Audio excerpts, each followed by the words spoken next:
of the day, delivered by James Harris around the wicket, and forward comes Compton and defends out to Tribe on the offside. And Tribe, interestingly, has breathtaking excitement as Harris bowls to Benjamin. That's a good shot. I'm sure entirely middle down either, but it's a cover drive between two players. It's perfectly placed, and that is 4 runs for him. He goes on to. There's a tweak in the field. There's an extra fielder on the offside as Callaway is in around the wicket, and Compton, and he's bowled him. Compton got down to sweep, and he falls short of his half-century. Compton has to depart for 48. Kent lose their second wicket. 2 balls left in the over as Callaway skips in and bowls, and Beldrummond's down the ground and driving nicely for 4. Very aesthetically pleasing shot from Daniel Beldrummond. Fernando Sri Lankan now bowls to Daniel Beldrummond. It's short, it's pulled away low by Daniel Beldrummond. That's a very good shot. He's onto that quickly, and it's raced away to the boundary behind square. Fernando. Oh, Daniel Beldrummond squares him up. It's come off the edge, I think. There's no slip. Leonard bowls, and that could be out. It's taken by Horton. They're all appealing, and it's given. Beldrummond waited. Kent have only added 65 runs so far as Callaway bowls a filthy full toss that's smacked away for 4 runs by Everson. As that one's better flighted. Everson is forward to defend it, and that is the end of your morning session's right arm over the wicket. A full ball, a full toss in fact, is played by Chris Benjamin. Harris comes in and he's bowled. It looks like Benjamin's played on there. The breakthrough comes for James Harris. Ahead of Derbyshire. Callaway bowls fast, pulled away. Well, Everson was onto that one really quickly because it was quite a rapid delivery for a spinner. Bowls to be used. Leonard bowls again. A nice strike there from Everson. Hit that hard through the offside, and he'll get 4 runs for it. It was just short of a length from Leonard. Yeah. Fielding unit. Everson sweeps it in the air, and that's gone all the way for 6. The River Taff end now to Harry Finch, and then we are. It does disappear off the bat a little bit quicker, and that will be 4 runs. Eddie Barham has made a spirited sprint after it through the covers, but 2 balls after it was due. This one reached for by Finch, and that could well be 4 more. Actually, he's not really middled that. I think Barham might stop this one, might he? No. Goodness, the 4th. Finch goes for that one. It's high over first slip, and there we are. Haven't seen many edges. That was a thick edge. Sports as Harris continues, and Everson hits it through the covers, and that will be 4 runs. Short and wide from Harris, punished by Everson. Here's Harris. Full delivery, which Everson throws the bat at, and he'll get 4 runs backward of point. The boundaries in his last over, finds that one being punched through the covers for 4 more by Everson. It's being chased down and not quite caught to Finch, and he's playing that one pleasantly through the leg side, and that one will race away for 4, I think, through mid-wicket as the chase of Leonard proves in vain. Into ball, pulled away, 4 runs down a fine leg. Short ball, Finch dealt with it well. Oops. It's pulled away, shouts of catch it. There might be shouts of stop it actually, as it's Ulasan to Everson. Oh, he's gone! He's lifted the ball into the covers. Joey Everson will be really disappointed with that. Sam now to Finch. Finch just whips it away on the onside, beats the field on the infield, and beats the fielder sprawling for it. To the right-handed Stewart, who slaps that back over the bowler's head. Watch out. And that goes for 6. That is some way to end the session from Grant Stewart. That's true enough. Kellaway to Finch. He's dragged that down a little bit as Kellaway, and Finch pulls that away. Leonard bowls short, pulled away and towards the grandstand and into the grandstand. 6. Leonard in. Bowles slapped away on the offside, and that's beaten backward point, and it'll run away for 4 more. 31 not out. And he's slashed that one off an edge down towards third man. There are shouts of catch. That's short, pulled, just over mid-wicket by Stewart. As Carlson continues from the river end. And Finch is down the ground and hitting it back over the captain's head for 4. An aggressive stroke from Harry Finch, as Carlson is in once more to Finch, who drives off the back foot. And in fact, he's been caught and bowled. Carlson takes the return catch. He can't quite believe that it landed right in his lap. Parkinson and bowls him. So it is a pair for Parkinson, who faces up to Carlson, who comes in over the wicket and is edged and taken at first slip. Grant Stewart on strike, and he slaps that past Carlson back over his head and all the way for 6, and that is some way to bring up your half century. Here's Carlson again. Stewart swings hard, this time over mid-wicket, and the result is the same. Another towering 6 from Grant Stewart. Long boundary that way. Carlson comes around the wicket to counter that, but Stewart goes after him once again. It's in the air. Mid-on is looking over his shoulder. 2 slips and a short leg. He's forward. Is there an edge there? Yes, there is. He's given. Matt Quinn is out. Here is Leonard once again. Stewart steps away onto the leg side, makes some room for himself. Hassan's under this and takes the catch this time. Just good discipline. That's played away through the offside by Hassan. He's timed that nicely, actually. It is being chased out towards the boundary. Mid-on, mid-off, mid-wicket. Let's fend it off. Harvey's caught it. Is he out? He is indeed. Asa Tribe goes, and Kent do get a wicket in these final overs of the day. Parkinson bowling to Glamorgan captain Kieran Carlson, who's back, playing it down into the ground to Silly Point, and he reaches safely the end of the day.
It's good morning for a dance 1-2, match umpires, 4-ball win and Chris Watts.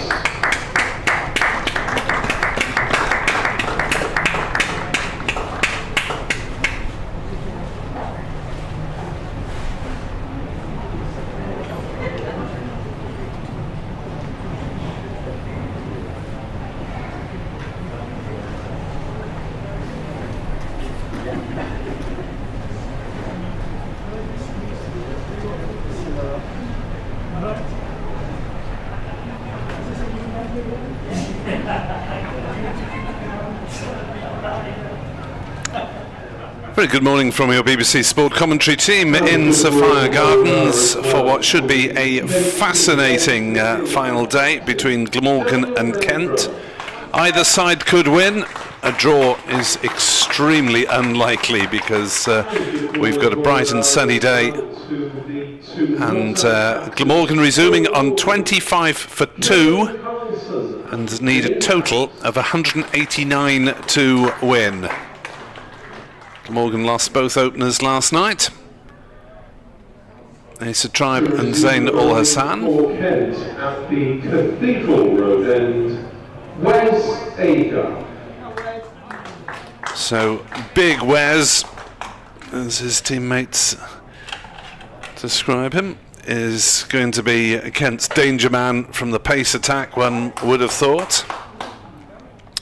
Looked really hostile in the gloom last night, so Glamorgan will be really glad to see bright sunshine this morning, but 164 runs is not going to be easily attainable. And I foresee quite a lot of noise from the Kent fielders in the next hour, as remarked upon by quite a few social media contributors. 25 for 2. As James Harris, the night watchman, is on strike, and Agar bowls, and it's a swing and a miss from Harris' first ball. Agar ends with arm in the air, and the Australian was thinking he was in business there for a moment. It's a wide-ish delivery. Harris looking to put it away through the rather understaffed cover areas, with Parkinson in that in-between position, trying to block mid-off hand cover. Here comes Agar, 2 slips, a gully and a short leg, and Harris dabs it down into the gully. It's fielded by Jaden Denley, and there is no run. Carlson 4, Harris 3, the not-out batters overnight, and they were hanging on the last few overs. Glamorgan had to face 14 overs last night in poor light. They were slightly helped by Agar having to be taken off for the last over because of the light. Here is Agar in again, bowled to Harris, who leaves that one, comes back a little bit, but after it had passed the stumps, and it is safely through to Harry Finch. As Kent will rack up the volume for this first hour, no doubt, particularly if they get an early wicket or two. Harris has now faced 24 balls for his 3 not out. Carlson 21 for his 4 not out. A very short few shots being played. Agar in again to bowl to Harris. It's a no ball, and Harris plays no shot at it anyway. But Agar giving away a couple of runs, 27 for 2. And, well, people always talk about a big first hour to any county championship day, but you can't really overstate the importance of this first hour for the match, and potentially for Glamorgan's season as well. As Agar is in and bowls wide-ish outside off stump and going further away, and Harris shoulders arms. Glamorgan started this game in 3rd place, 2 points behind Derbyshire, who look likely to lose to Leicestershire. So a real chance if Glamorgan can get their heads down for the next few hours. Next 2 sessions. I would have thought it's probably unlikely to go to the final session either way. It may just go until after tea. As Agar bowls and Harris meets that with a firm bat out on the leg side, fielded by Quinn at mid-on, and there is no run. And there is an opportunity for Harris if he hits anything in front of the wicket, because Kent understandably are on the attack. And there's a short leg, 2 slips and a gully, as I say, which means a shortage of fielders saving runs in front of the wicket elsewhere. Agar in, bowls a short ball down leg side that Harris has nothing to do with, so just the no ball off that over to get Glamorgan going 27 for 2, needing a further 162 runs to win. Now, are we going to see spin at the other end? I would have thought Parkinson would have quite a lot of bowling to do today, and it looks like Parkinson, who is handing his cap to the umpire, Paul Baldwin. Matt Parkinson. So Parkinson claimed the wicket of Ul Hassan. Trapped leg before for 10. First innings eventually got the wickets, but in the lower order he took wickets 6, 7, 8 and 10. But Callaway and Ingram had done the damage by that stage. And for the leg spinner there is a silly point and a slip for Carlson. And that is worked away on the leg side. Carlson runs the first one really hard. Is he going to come back for the second? No. As Bell Drummond had dashed backwards quickly from slip. So that brings James Harris on strike. Kent will be obviously keener to bowl at the lower order batter. 28 for 2. Carlson has 5. Harris came in the 7th over. We're now in the 16th. As he pushes forward and plays that one to short leg, and there's no run.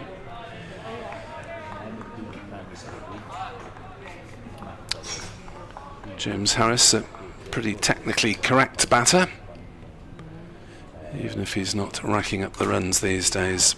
Back on his stumps he goes and steers it into the offside, and that'll be a single out to the sweeper on the cover boundary. Now it's a interesting balancing act for Daniel Bell Drummond, really. He needs to attack, he needs to get wickets, but can't afford to leak too many as well. And there are 3 back on the boundary. Parkinson bowls and Carlson plays no shot outside off stump. So mid-wicket is back. Backward square leg is close to the boundary, and there's a cover fielder on the ropes as well. Plus the 2 catching infielders as Carlson goes for a sweep shot, gets it maybe off the toe of the bat, but it dribbles away safely on the leg side, and they're through for a single. 30 for 2, 159 runs needed to win. And for Harris, the silly point moves round to short leg. Parkinson in, bowls, and Harris ignores it, going through outside off stump. 3 singles off Parkinson's first over. 5 runs added so far by Glamorgan, and they need 159 more to win. Kent need 8 wickets still. We were saying last night, were we, that this morning was going to look very different in terms of atmospheric conditions, but also the way the game's played, with the batters last night just looking to make sure they were there, not really playing any aggressive shots, and perhaps backing themselves into a corner slightly. That can certainly happen, can't it, with the pressure of just a few overs left in the evening, and obviously bowlers like Wes Agar are able to absolutely fly in with he'll never get his night's sleep. Here he is now. He can still do that, but he might have to take a rest occasionally during this innings, as Carlson just punches this back towards him, and there's no runs. It's fielded by Matt Quinn at mid-off. 2 slips and a gully in for him, and short leg, that's Will Harvey. So, as you say, Daniel Beltrami doesn't have that many runs to play with, but you also don't want to be attacking so much that you start to leak boundaries on 58. The difference between the two sides, 159 for Glamorgan to win. Agar steaming in, short ball, it's taken on, it's over Harvey's head or beside him. It's fielded on the boundary by George Garrett, who was on yesterday for Chris Benjamin. I think he still is. Yeah, because Harvey's out there as well, so yeah. Both sides with subs plentifully used during this game, unfortunately for them. Yes, we may see Chris Cook and or Tim van der Hoogten batting with runners if needed later on. Kent will be looking forward to that prospect. Glamorgan hoping it doesn't come to that, obviously. And Carlson, a push and run. That's a good run as well. It's taken to Matt Quinn. Throws at the stumps well after the pair and gone through. So it's Harris just pushing that into the onside and going through for a single. Judging it to Matt Quinn. Said no disrespect to him, but you pick your fielders in this game, don't you? And Quinn's not the quickest at cover to get down to that ball, and gives them an out shot. Yeah, so I was saying it was actually Parkinson in that position in the last over, but trying to cover 2 positions, cover and mid-off, likewise mid-on, trying to cover shortish mid-wicket as well. Yeah, good point. It's sort of between 2 stools, you might think there, but Agar to Carlson, and they're taking a run to point now. This is good intelligent cricket. Just, again, it's a nudge into the offside, immediately setting off, good backing up by Harris. Carlson goes on to 8, Harris to 5. And this will be a conundrum for Daniel Bell-Drummond. It's the nature of cricket, though, isn't it? You draw the fielding captain into plugging the gaps for the singles, and then you've got gaps to go through, chancing your arm for boundaries. So, difficult balancing act. Agar's job to terrify and tear the batsman from their crease. That's Harris just trying to play that into the onside, and sort of nurdles off bat and pad into the offside. I don't think I'd have a backward square leg on the boundary for Harris. He's not a huge slogger, as I say, a reasonably technically correct player. I think they would probably be better off having either a cover or a mid-wicket in there. But and now points gone back. Why? Yeah, I'm not sure. Agar bowls to Harris, who's on the front foot there. It's fielded by Matt Parkinson with his foot at mid-wicket. And end of the over, 4 off it. And importantly for Kent and for Glamorgan at no wicket, and that's looked like an efficient over for Glamorgan that night, but between that pair taking 4 singles, 34 for 2. Yes, it's an easy game from up here, but just wonder whether Kent need those boundary fielders, mid-wicket and backward square leg on the boundary for the leg spinner. Is Harris really going to go for both those areas? Here's Parkinson from the River Taff end, and there's an appeal as Harris plays no shot there. Carlson says let's have a single. Harris says we can't because I haven't played a shot. Getting good stride in and padding up to one that was almost certainly pitching outside leg stump. I think even if Glamorgan were to lose this game, if Derbyshire loses well, Glamorgan could go second as Harris defends. Just on the bonus points they've got. Yeah, they've got 2 more bonus points than Derbyshire as things stand, and Glamorgan have one more victory, so they'd be level on points, but Glamorgan have one more victory, which I believe is how they're separated, should sides be level on points. 34 for 2. Parkinson bowls, Harris tries to drive and gets it off a bottom edge, and the ball just dribbles out. He knew not where. So slip is now coming. No, Bell Drummond is wandering up the wicket to have a word with Parkinson, maybe thinking about adjusting the field placing if Harris is looking willing to drive. He's just added 3 runs to his tally this morning, and Carlson 4 plus the 2 extras. And now one of the offside fielders comes squarer, so there are 2 on the drive. Silly Point is moving out and going to short leg, and there's a slip in, so it's 4 catching, 2 saving the single and 3 out deep. Harris pushes forward and gets a solid bat on it. Bell Drummond jogs across from slip to field in the gully area. 34 for 2 on this lovely morning in Cardiff, warmer than the last couple of days. Harris pushes forward again, and there's no run.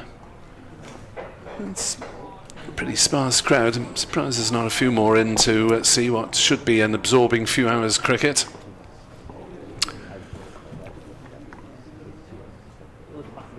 As Harris back on his stumps, steering the ball comfortably to one of those short cover fielders, so Parkinson gets through a maiden over, which puts the match in stalemate. A maiden is really to neither side's advantage.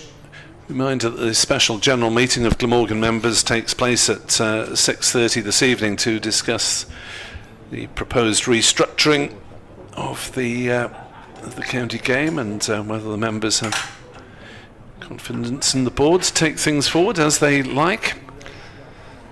I should mention, actually, Kent sent me this yesterday, that Kent members have been emailed detailing the club's position on the playing programme following the members' forum. So if you're a Kent member, you can check your emails. It should be in your inbox there. And if you'd like to forward Matt a copy, that would be really nice.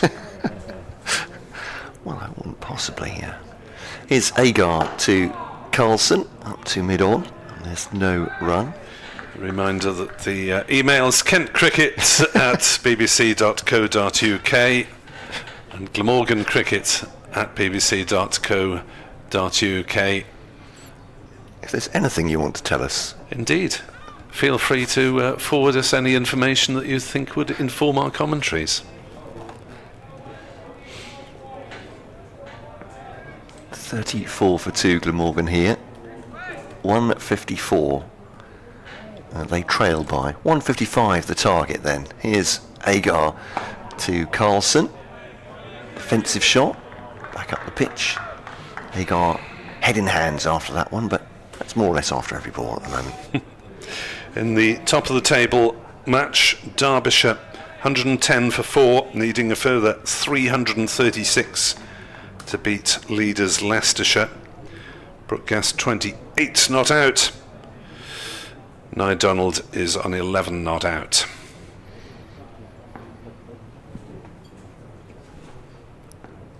So Agar turns in the sunshine here from the Cathedral Road end. Bowling to Kieran Carlson, and slipping a gully in now for Kent. They've taken one of the slips out, chopped into the offside. Just outside his off stump, Carlson. I say the volume from Kent has gone down a little bit, hasn't it? The first over was... Yeah, I thought they'd be keeping it up because they were really loud and in the faces of Glamorgan's batters for that 14 over period last night. Whether anything was happening or whether any alarm was justified or not, they were making the most of absolutely everything. And this morning they're not. No, I think the first over, maybe even the first Parkinson over, but it's gone very quiet out there for them now as Agar bowls to Carlson, leaves that outside the off stump through the wicket keeper. It's good delivery, it's good leave. Test match at sun-kissed Manchester. England 240 for 2 in reply to India's 358. Pope 25, Route 21. Hope Old Trafford is equally sun-kissed, if not equally packed, next week between Tuesday and Friday. Could that be because... Is that where you're going? Kent to be playing Leicestershire from Tuesday. Division 2 champions-elect, one might say at this point. It's a nice roll of the wrists, clipped into the onside by Carlson for a single out to a deep square leg, and it's fielded by George Garrett. So they come through for 135 for 2. Yeah, the noise has dropped a little bit, and I wonder how much pressure these two feel under out in the middle right now. Hagar's bowling quickly, but obviously last night with a ultra attacking field, batters not just wanting to protect their wickets, and the light is getting a little gloomy. There's a different prospect. Hagar to Carlson, and it's just deflected that away. Sorry, to Harris, beg your pardon. It's deflected that away to backward point. These Welshmen all look the same. I always think, well, not always think, singles taken. This is in no way an excuse. 36 for 2, by the way, Glamorgan. 153 that needed to win. But James Harris somehow looks smaller to me when he's batting than when he's bowling. Is that at all possible? I don't know. Well, he's got a big helmet weighing his head down. Good morning to Dylan Jones, who says, loving the stream, keeping me entertained while he travels to Northampton to see the women play tomorrow. Ah, yeah, big game. Yeah, games. 2:30, hopefully big games. Yeah. 2:30, the semi-final, Glamorgan against Yorkshire, Middlesex against Leicestershire is the earlier one. You'll be able to follow those games on the BBC Sport website. I'll be commentating with Jonathan Deutsch of BBC up there. He's got so many stations, I can never remember which one he's attached to. 36 for 2. Parkinson bowls and Harris leaves. Well, Harris obviously thinks he can read Parkinson well and is happy to leave 1 or 2. Next delivery in the sunshine sees Harris stretching forward and defending just past short leg, and there is no run. We'll have various female expertise as well to keep us company. 2:30, BBC Sport website. There's Parkinson bowls, Harris cuts and plays the shot nicely down towards backward point. Garrett fields, and they go through for a single. 37 for 2. And we're also on one of the 5 extra services on sounds. Ah. Well, welcome to listeners there too. No, I was talking about tomorrow. Oh, sorry. Sorry. Beg your pardon. It may be there as well today. I'm not sure. Haven't had any notification as Carlson stretches forward and defends. Well, it was a bit of a surprise. But, yeah, we're on 5 Sports Extra 3. Excellent. Which is one of the BBC Sounds channels. If you find it easier to access those, then go through the BBC Sport Cricket website. Parkinson bowls, Carlson deflects it down off an angled bat, short of slip. Bell Drummond remains prostrate on the ground, just wishing that Carlson had got on. Oh, he wasn't quite on top of it. It was first bounced to Bell Drummond. Parkinson in, bowls, Carlson is stretching forward and playing out into the offside. There is no run. A single off the Parkinson over. Whatever happens today, it doesn't look like it's going to happen very quickly. Glamorgan have added 12 runs in 22 minutes. No. Oh, Kent will be pleased with that to some extent. Get them more overs to try and get these these wickets, The but goal at the Cathedral Road end, Matt Quinn. so Matt Quinn's going to replace Wes Agar at the Cathedral Road end. How many has he got through this morning, Matt Quinn? It's not that many, is it? Through 14 overs overnight. 3? Let me check, yeah. Yeah, absolutely right. Yeah, none for 8 off 3. It's going to be Quinn then to replace him. Interesting. No hint that Agar's carrying an injury or anything. He's over there chatting to Quinn, looking at the ball, making sure it's got the requisite shine on. Parkinson goes over to chat. But yeah, runs being scored slowly. I'd imagine from a Kent point of view, they will take every effort with the field placing as well. So it could go slowly, but just keeps the tension up. 37 for 2. Quinn then to bowl to Harris. It's a decent shot from Harris. He just defends it back up. Or you see a little check drive to Danny Bell-Drummond at short mid-on. The other factor that comes into play is that Kent's over 8 is -6, so they can bowl 26 overs in a session if they want, and that in itself might help to keep the pressure on the Glamorgan batters, as they won't be making hugely rapid progress towards their target. 152 to win, 37 for 2. Kent needing 8 wickets, of course. Left by Harris outside the off stump. Again, it's a decent delivery from Quinn, but might just be leaving that on length as well. Enough bounce to take it over the stumps. The match at Beckenham is underway on time. Pakistan a 22 for 0 in the 6th over. It's a 50 over match against the Professional Counties 11, which includes Glamorgan's Dan Douthwaite.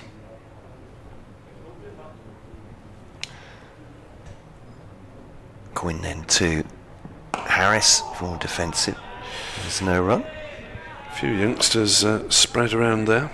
Team captained by Luke Benkenstein. This includes the likes of Will Smead, Hamza Sheikh, Scott Curry. One or two names that are less familiar as well.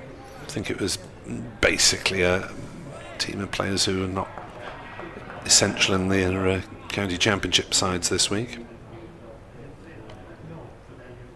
So Quinn once again to James Harris. Defends that into the offside, and it's fielded by Joey Everson with a sun hat on, running in from cover. Very interesting Glamorgan selection decisions ahead for next week at Old Trafford. If Van der Hoogten and Cook were unable to play, there are plenty of options really on either side, batting and keeping and bowling. So it wouldn't necessarily be Alex Horton then, as a keeper. Not nailed on. I think it's probably the favourite. So Quinn to Harris, defends that again, 5th ball of the over. And just seen that Sussex are been bowled out by Essex, and Essex have won that game by, it says 39 runs here, but Essex didn't bat second, so I'm assuming that's an innings and 39 runs. I was to check myself thinking, how did they do that? But yeah. Innings and 39, yes. It is, yeah, there we go. To Quinn to Harris, trying to get on the front foot there. Decent over by Quinn, but no breakthrough for Kent. Harris sees that one off. It's a maiden 37 for 2. 152 needed for Glamorgan to win it. 8 wickets for Kent to win it. Notice that Northants had lost a 5th wicket at Middlesex as well. They are still 289 runs short of making Middlesex bat again, so that's a task. Yeah, Matt Critchley and Simon Harmer seeing Sussex off this morning for Essex. It'll be interesting to see if Mason Crane comes back in for Glamorgan next week, the leg spinner, as Matt Cole will depart briefly and pop back in thereafter once he's talked to radio listeners. David Pritchard will be joining me and then joining Matt. Oh, the reverse sweep from Carlson. Shouts of catch it. It went past slip. They're through for a couple of runs. Now, did that come off the edge, top edge, or the bottom edge and bounce up? We look at the replay on the screen. That's an edge. That's a chance, actually. A very difficult reflex chance. But it was a top-edged reverse sweep from Carlson, and Drummond did get a hand to it, albeit it was coming at him at a fair rate. So, half a chance as Carlson pushes forward.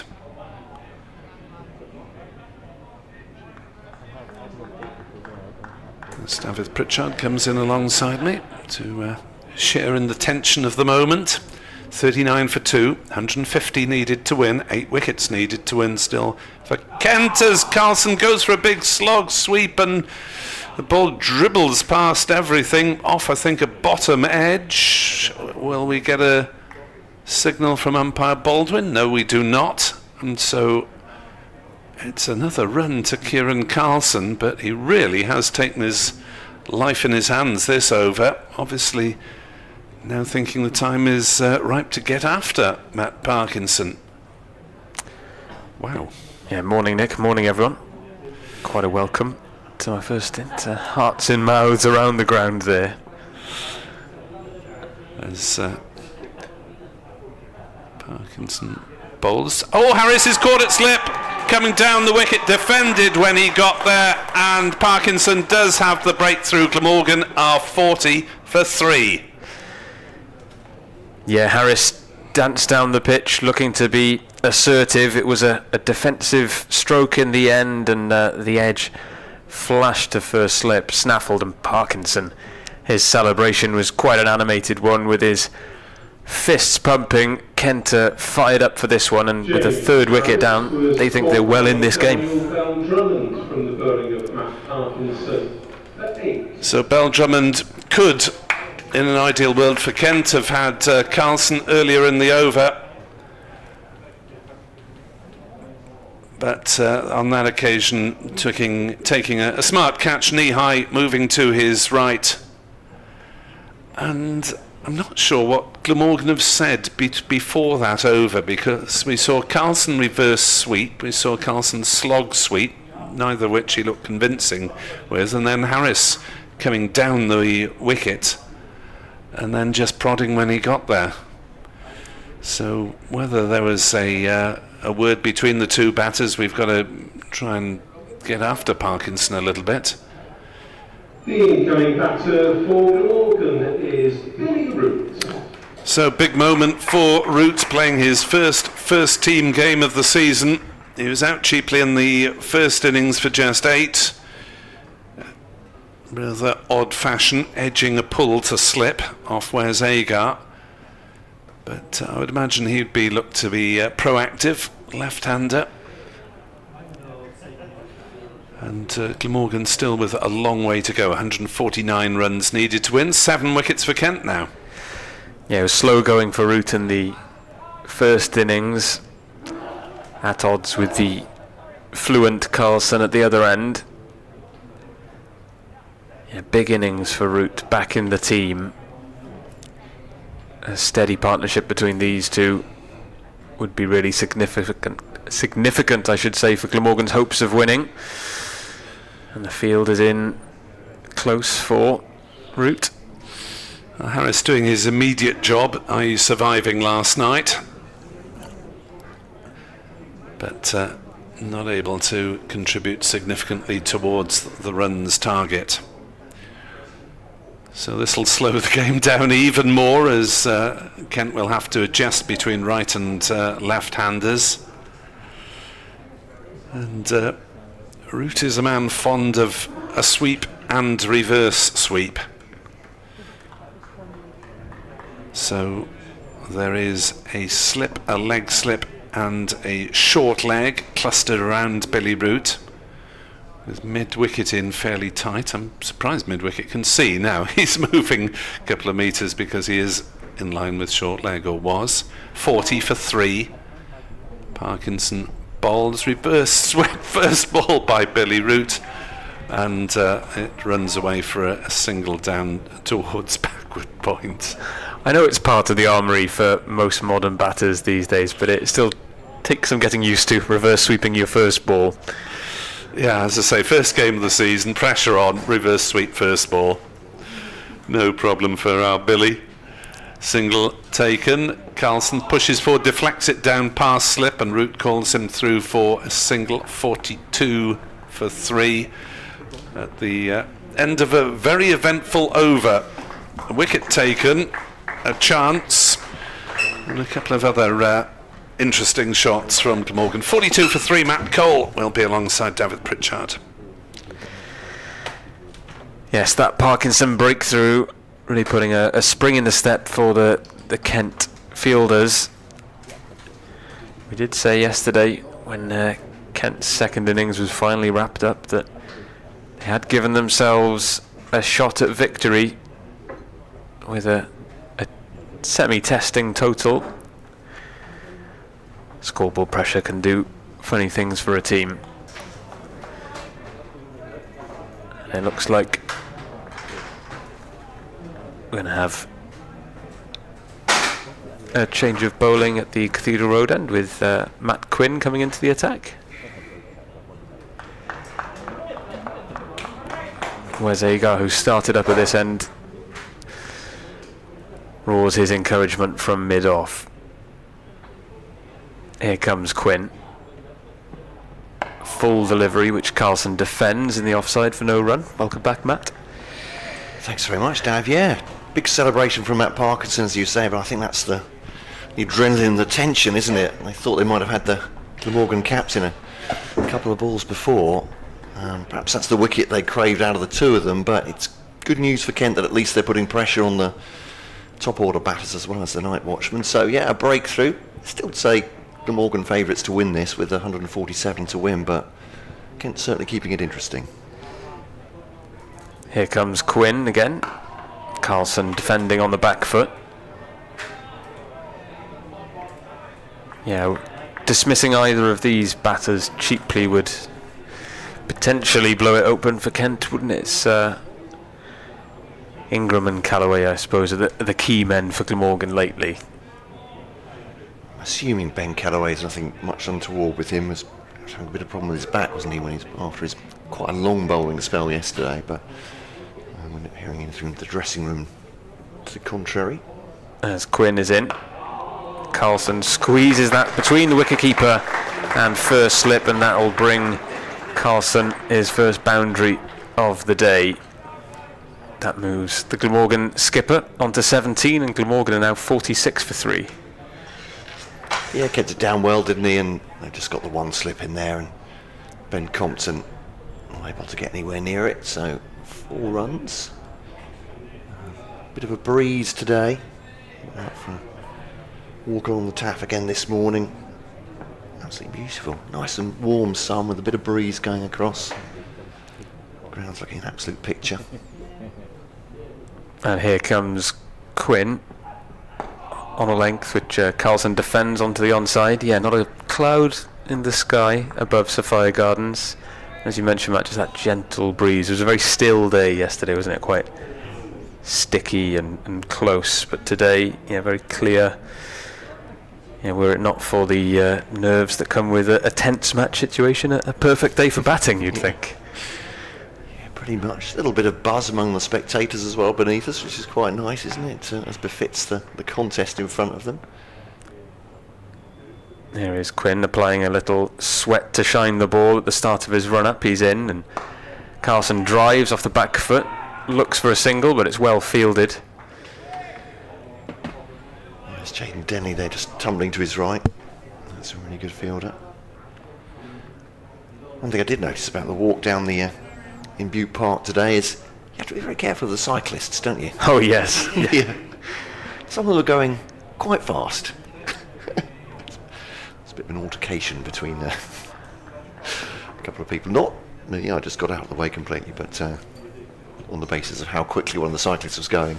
But, here comes Quinn, a shorter delivery which Carlson pulls away down to backward square for a single, and that will end the 23rd over. Glamorgan 47 for 3, 142 runs to go until they can get victory.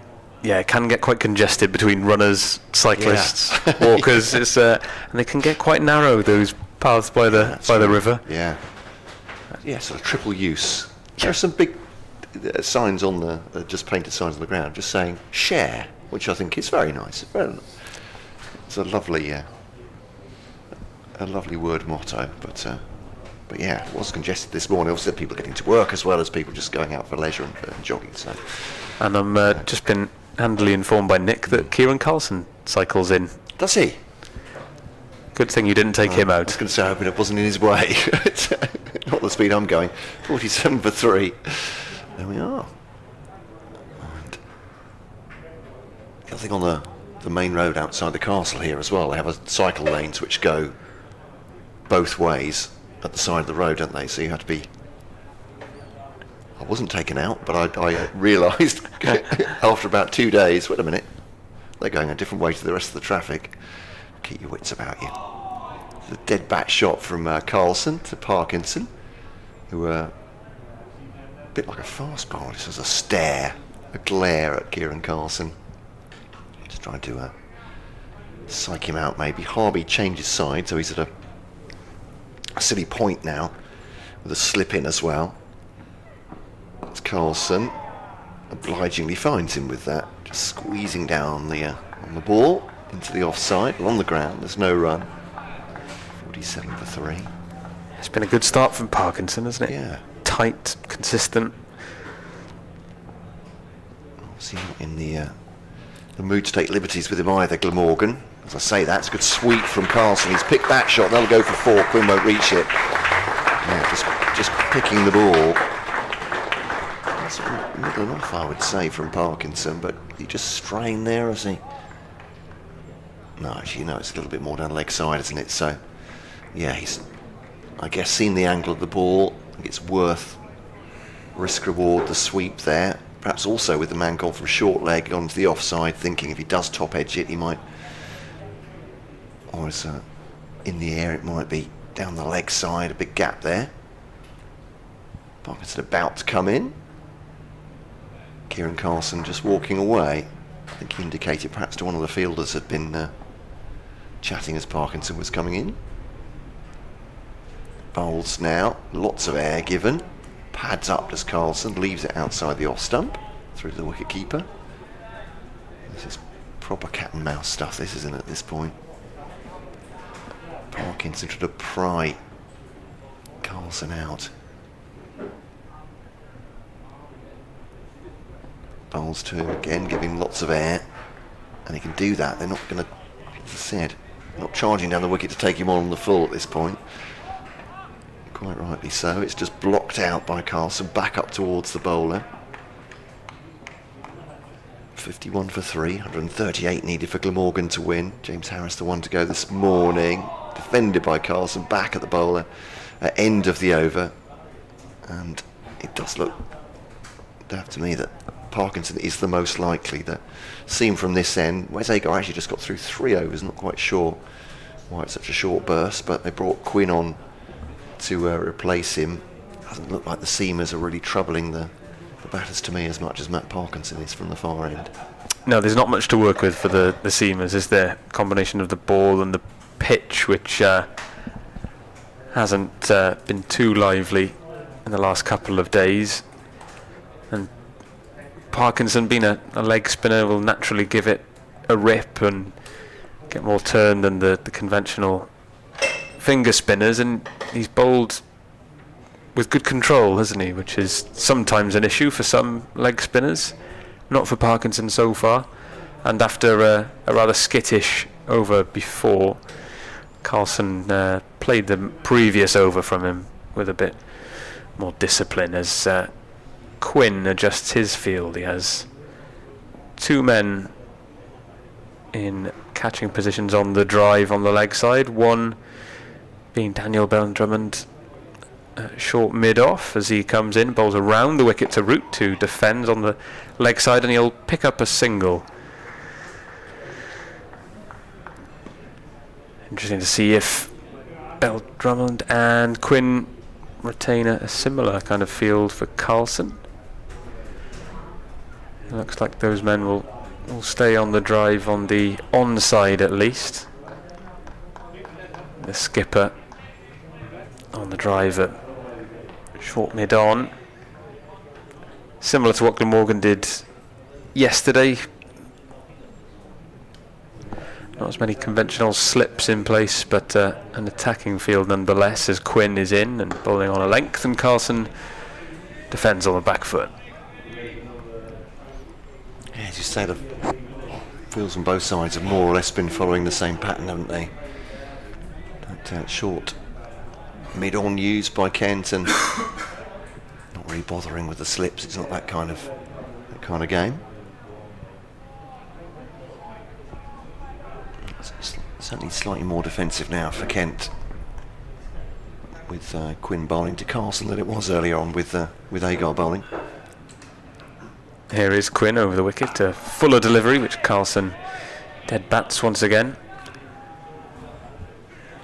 Yeah, it feels like perhaps the seamers will be asked to do a slightly more containing job, a bit like Glamorgan's did yesterday. Yeah, Parkinson definitely looks the most threatening bowler so far this morning.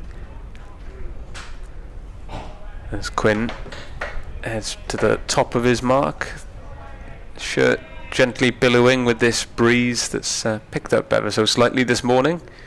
The swaying trees, another sign of it as Quinn is in over the wicket and Carlson blocks once more. Yeah, this is going to be an issue for Kent, as we knew it might be, certainly with the overhead conditions not giving them any help at all. Ball doesn't really seem to be doing very much at all, but probably sound like a stuck record. We've been saying that since day one, but I guess it's more in focus because Kent need it to do something, or need to put some doubt in the mind of this Glamorgan pair, and the batters to come at the moment. They're looking like they're containing the Kent bowling from this end. Quinn is in again, and a defensive stroke hits almost the toe of the bat and goes past first slip. Carlson scrambles a single, but a less than convincing shot there from the Glamorgan skipper. It seems to keep just ever so slightly low on him, perhaps. Yeah, maybe. I thought it was fuller. The way he played it, I thought it was fuller than it actually was. But yeah, very late on it, wasn't it? Yeah, gave the impression, perhaps, but maybe some hope for Matt Quinn and his seam bowling teammates. Wes Agar is manfully shining the ball for him. His teammate's going to come round the wicket now. The left-handed Billy Root. Daniel Bell-Drummond makes space at a shortish mid-off, and there's a close-ish catcher at mid-wicket. Here is Quinn to Root, who plays that off his legs and will pick up another single. So Glamorgan rotating the strike quite effectively, picking up runs here this morning. The end of the 25th over, they're 54 for 3.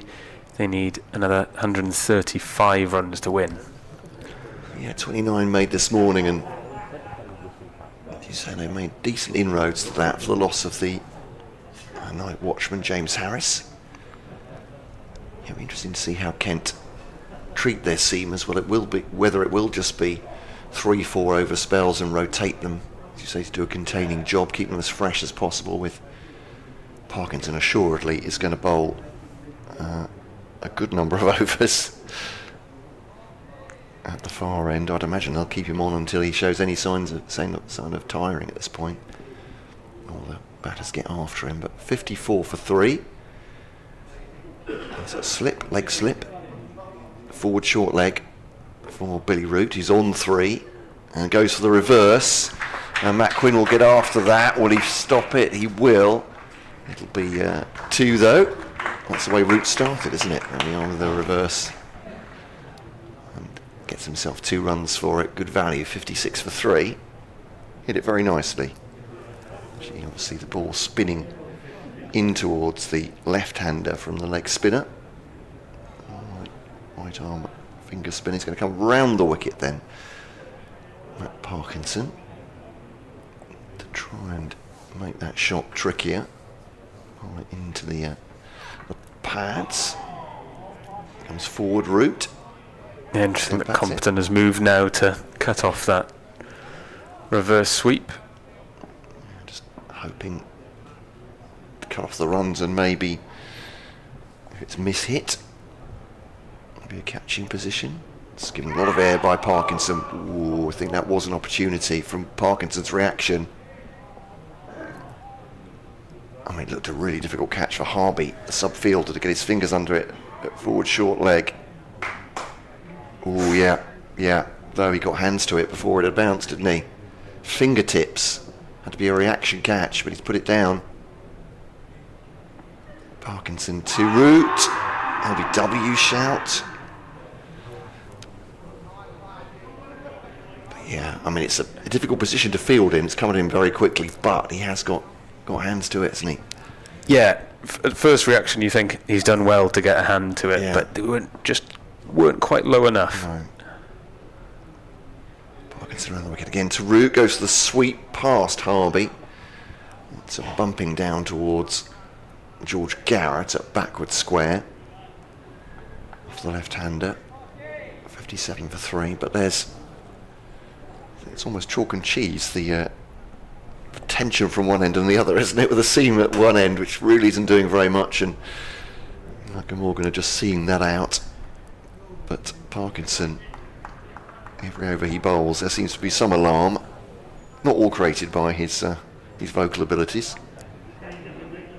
So Carlson's in, silly point and slip in, and he cuts that away. That's a lovely shot, actually driven away off the back foot.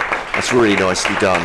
Harby takes evasive action, and it's through for 4 runs, and you can hear what that means to the Glamorgan fans. Warm applause for that. They go to 61 for 3 and 128 to win now.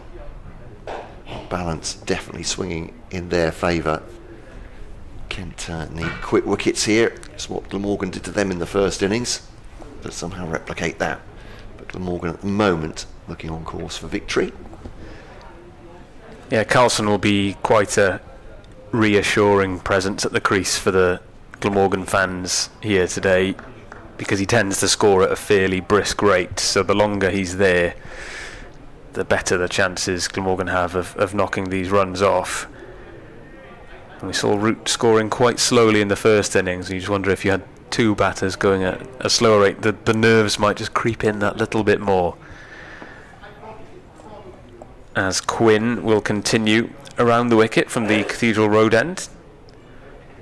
Men on the drive once more as Quinn is in, and Root defends off the back foot, but it's a shot that will produce a single for the left-hander, just wide of the fielders on the drive, as the fielders swap over to make way for the right-handed Carlson.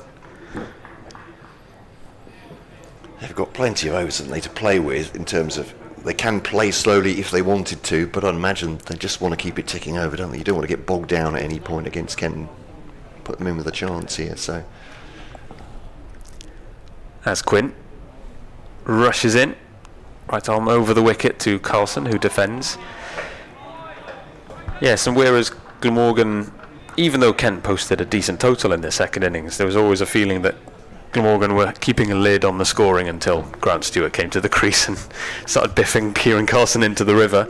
But here, it might be a slight frustration for Kent that Glamorgan, Carlson and Root in particular so far have been able to pick up the odd single here and there, and the occasional pressure releasing boundary as Carlson prepares to face Quinn. The ball's a full delivery and Carlson drives backward of point. Looked like the fielder got half a hand on it, but Carlson will pick up at least 2 runs, and in fact they'll make it safely back for 3, so Glamorgan continue to chip away at that victory target. yeah, nicely done.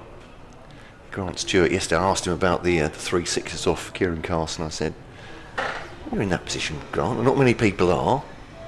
Got 3-6 off the first 3 balls. Do you think about the big over? You just sort of shrugged and said something modestly about, well, I had to target someone. I think basically it's this idea.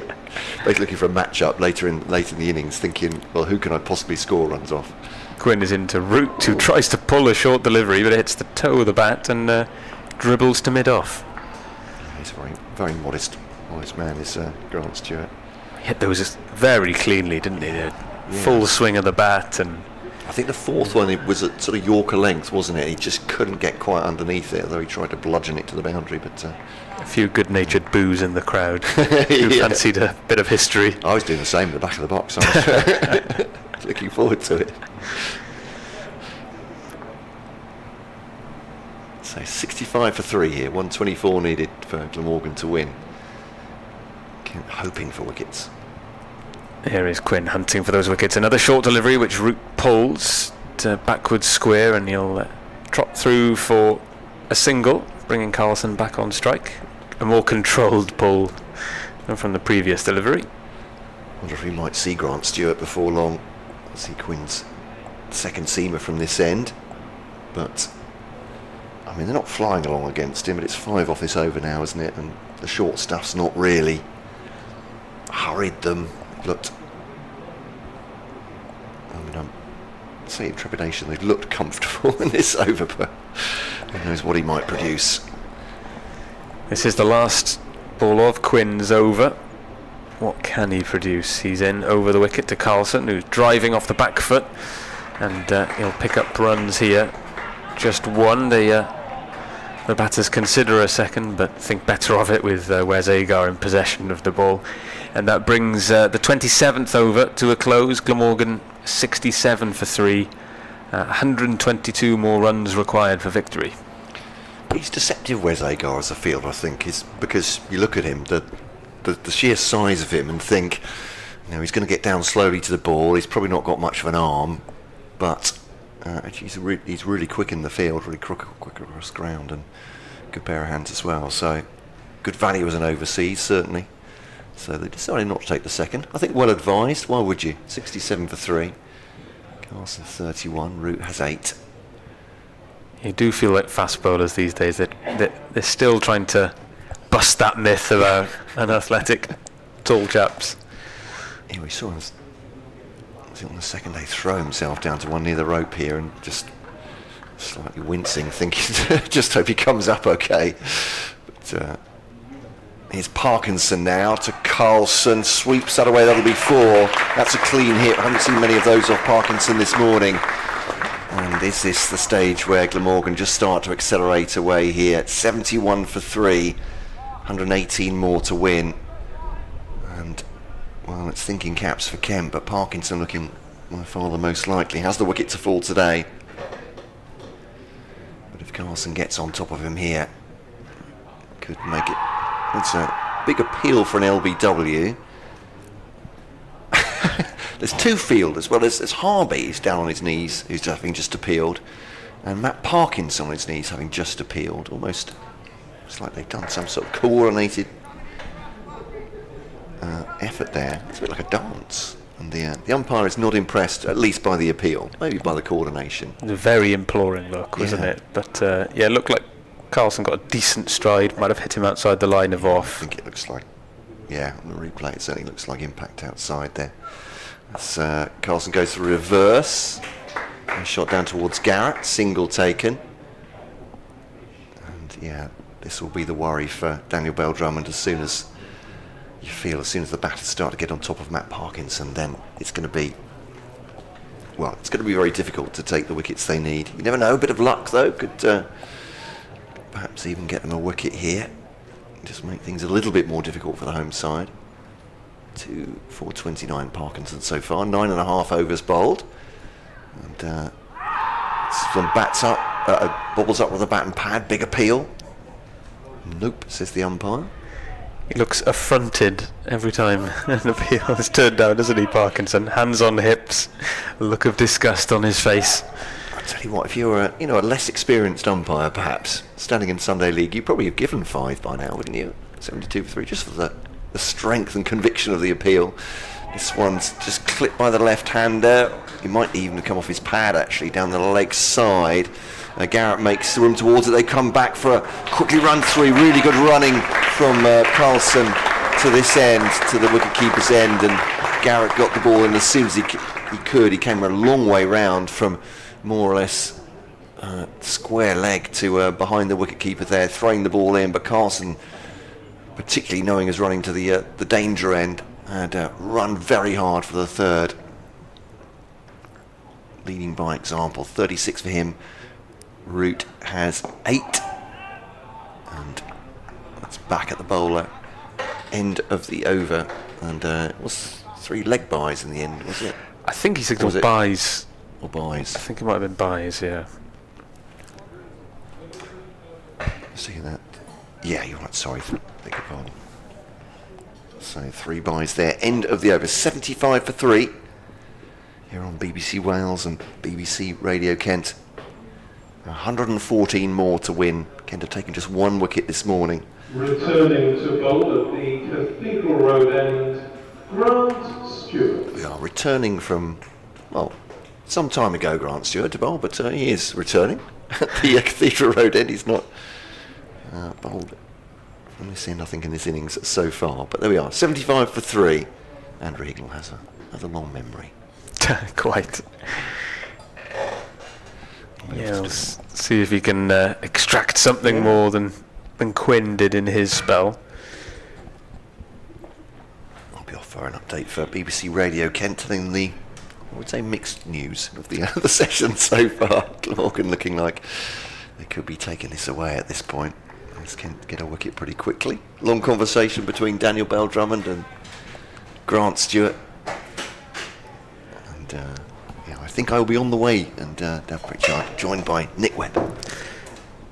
And with Billy Root on strike here in Cardiff, his brother Joe is doing likewise at Old Trafford with England 263 for 2 in their first innings against India. Glorious sunshine in both locations as Grant Stewart gets ready to start his first over of the day. He comes around the wicket to Root, who flicks that off his hips, and it goes all the way for 4. A neat shot from Billy Root. Takes his score on to 12. Glamorgan now 79 for 3.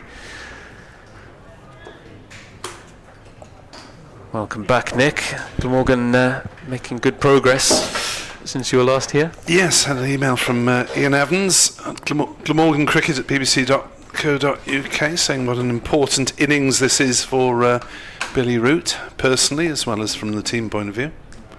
As he faces Stewart around the wicket again, a short delivery which rears up, and Root ends up fending it off quite well in the end, playing it down. That was a bit more bounce and life in the pitch than we've seen so far this morning.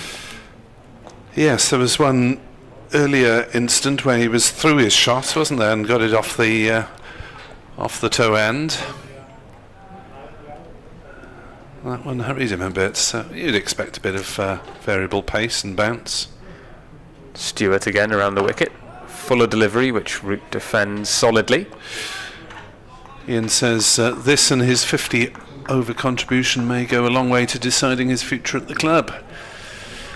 Yeah, important spell with some of the players who haven't had regular first team opportunities, such as Root, Byram, Bevan, likely to feature in the One Day Cup here and there, you feel?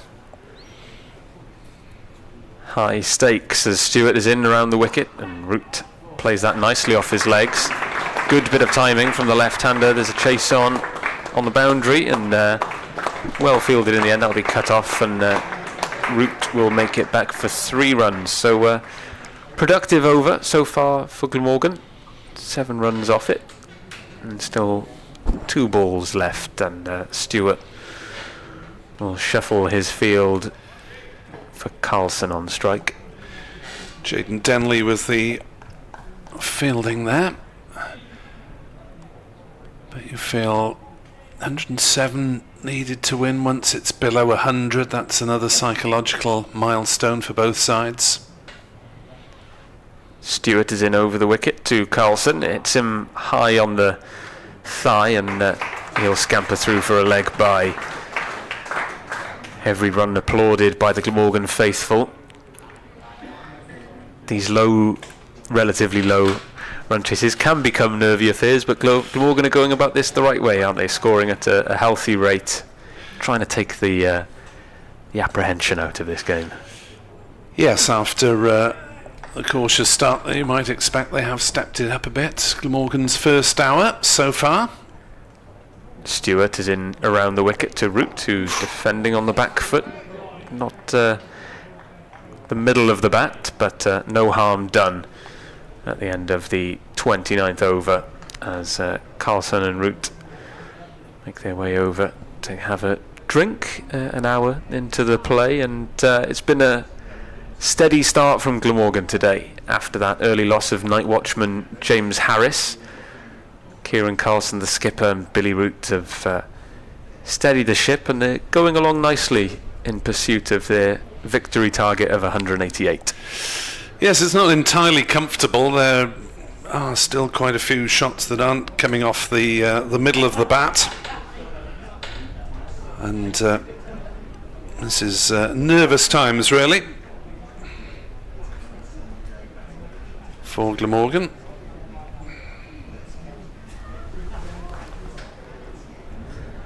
And still a bit of work to do. Oracle suggesting, is Billy Root good against spin bowlers because he faced his brothers bowling in the backyard? It could be the case for both of them, I suppose. Billy and Joe both spinners, as Carlson pushes forward to Parkinson and is beaten by that one. Johnny Gaffer says, good sign for Glamorgan supporters, the Kent fielders getting less chirpy. They are decidedly quieter this morning than they were yesterday evening, even before they started taking wickets. They were very loud last night. As Parkinson in again with point and slip waiting. Oh, that's off an edge, and it's gone between the keeper and the slip, and it's 2 runs to the Glamorgan cause. Now, that was not under control at all, and Carlson has ridden his luck, and Bell Drummond is rubbing ruefully his left knee as if he went down awkwardly there. No one got a hand on it, and Carlson moves to 38, total to 85 for 3. Bell Drummond, wounded knee and wounded pride, I think, this morning. Took one catch, but put down a really difficult chance to get rid of Carlson earlier on. As Carlson goes for the slog sweep and completely mistimes it. Lucky not to get a top edge there. It came off the toe of the bat and ran up to mid-on, and there's no run. Yeah, he's determined not to take a backward step against Parkinson, Carlson. Next delivery is pushed forward. Too silly, point off the pad, says the umpire. Parkinson cannot believe it. The Kent fielders cannot believe it. And he stares back down the wicket at Carlson, as if almost to say, why didn't you walk for that? Not that anyone's walking, and the replay does seem to suggest that it certainly the major contact was off the pad, and umpire Baldwin got it right. 85 for 3 it remains. Parkinson in again. Oh, Carlson's got a bottom edge on that. He had no idea where it went. It went down towards fine leg, and they've gone through for a single. Well, Parkinson has the air of a man who's lost a Euro Millions lottery ticket at the moment. I'd imagine that shot will do wonders for his mood. He was aghast that he didn't get a wicket for that appeal from Carlson, and then to rub salt in the wound. Yeah, Carlson gets away with a streaky inside edge. Had no clue where it went, needed Root to call him through. 86 for 3. 103 runs needed to win, and maybe things just falling Glamorgan's way, and Daniel Bell-Drummond is now limping off after going down awkwardly, it seems. And Kent need to employ another subfielder as Parkinson bowls. Root goes on the sweep and gets it away down towards square leg. They'll just take the single, even though there was a slight misfield from Garrett on the boundary. 87 for 3, 102 runs needed to win, and Kent's captain, away to our left, will disconsolately move gingerly up the pavilion steps.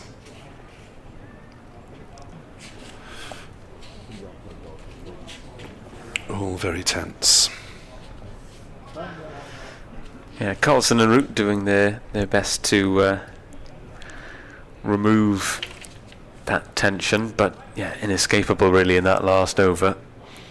Parkinson's overs are the main event of this morning session's play so far. There's been little to excite the pace bowlers at the other end, and it'll be Grant Stewart to continue with pace from the Cathedral Road end. He'll be going around the wicket to Billy Root, who's on 16. Stewart is in and bowls on a good length with Root defending.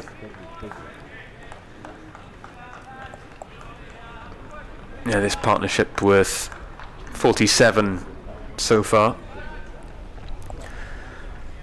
and that coming in 19 overs. As Stewart turns and runs in once more, just back of a length this time, and Root is able to turn it down backward of square for a single on the leg side. G. Evans messages on social media, trying not to think about it, can't make today, and will only look at the score on my phone, not even the YouTube coverage. Huge impetus if we win, as Derby won't. Oh, come on, you've got to listen. Get us the clicks, man. Or at least look at the score on the BBC website, anyway. Here comes Stewart over the wicket to Carlson. It's a short delivery, and Carlson helps that down to fine leg for a single. Test match latest, England 275 for 2, Pope 41, Root 35. England, you would have thought, closing in on a first innings lead, but never take quite anything for granted these days with England. Less so perhaps in the last year, but a team well used to batting collapses over the years. As Stewart shines the ball at the top of his mark and gets ready to run in with his bustling run in, and chops that down past point, and that will make its way to the boundary. Billy Root brings up the 50 partnership between him and skipper Kieran Carlson. Glamorgan 93 for 3. They now need fewer than 100 runs to win. 96 more runs and victory is theirs. Well, an important match for Root, an important match for Glamorgan as a whole. If they can move into second place with 4 to play, must be said they haven't always ended the season very, very well. As Stewart comes around the wicket again to Root, who defends this time for no run.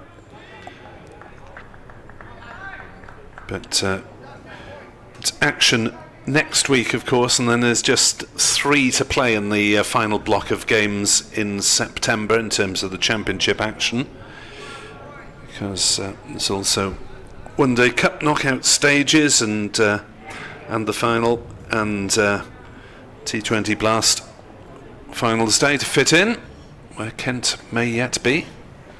Here's Stewart to Root, who works this down the leg side, and 2 will cross for an easy single in the end. Hard running from Carlson again.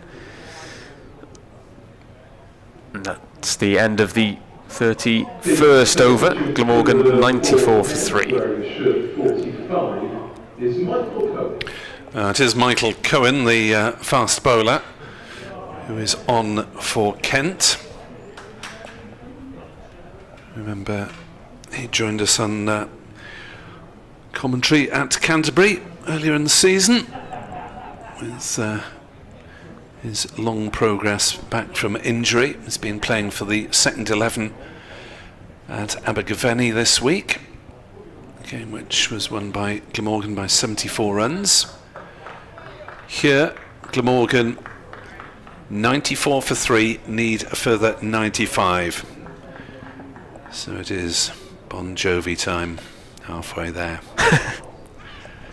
Are they living on a prayer? Parkinson will hope so, as Root knocks one away on the leg side and slightly misfielded at mid-wicket, but the ball cannons to mid-on, so there's no damage done.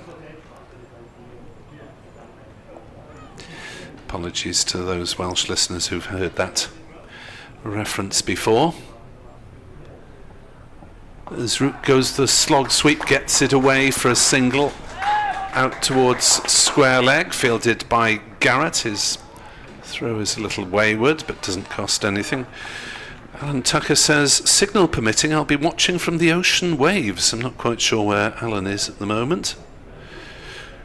Oil Oracle says Parkinson is like the boy that cried wolf. He's going to annoy the umpires. But they might not give him an appeal that's actually out.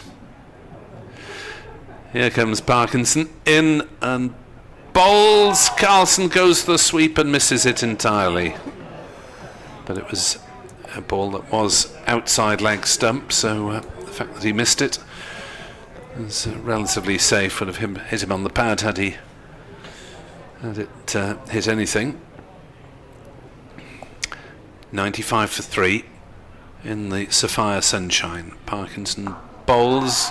Carlson hits it out towards square leg. Just about kept it down. They've taken a single out towards the boundary. Carlson's had his life in his hands at times today.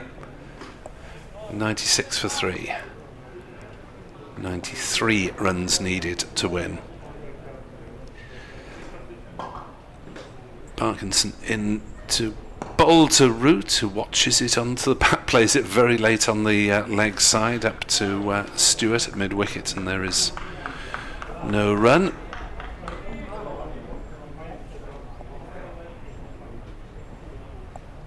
And Root again goes for the sweep shot, and he's got that one away. There were shouts of catch it. It wasn't anywhere near any of the fielders, and he's bisected this time the two men deep on the leg side. Root brings up the Glamorgan 100. He has 27. Carlson has 41, and 89 runs now needed to win, as the two batters meet for a little mid-wicket chat. Umpire Baldwin takes his time in moving out towards square leg. I do notice, by the way, Welsh listeners, you will get the Rod Stewart reference towards the end of the season in the last match or two, late September, and we really should be back at school. Sorry. You can provide some musical references from a different generation, no doubt, Dav. I'll have my best thinking cap on. Jaden Denley's into the attack from the Cathedral Road end, and Carlson drives off the back foot for no run. If we're able to wrest you away from the football stadia in late September for a day or two, or Kenneth Davis from the rugby stadia, who knows? Here is Denley around the wicket, the left arm spin, and Carlson sweeps that very neatly past the vacant fine leg for another boundary. So Kent opting for spin at both ends, but the results are the same, and Glamorgan inch ever closer to their target. Yeah, mention of September, I thought there was going to be an Earth, Wind and Fire reference in there. Hardly bringing up to date as Denley is around the wicket. Oh, and that squirts off the inside edge of Carlson's bat past short leg, and he'll get a single. Yeah, a song favoured by football fans for a few chants in recent years.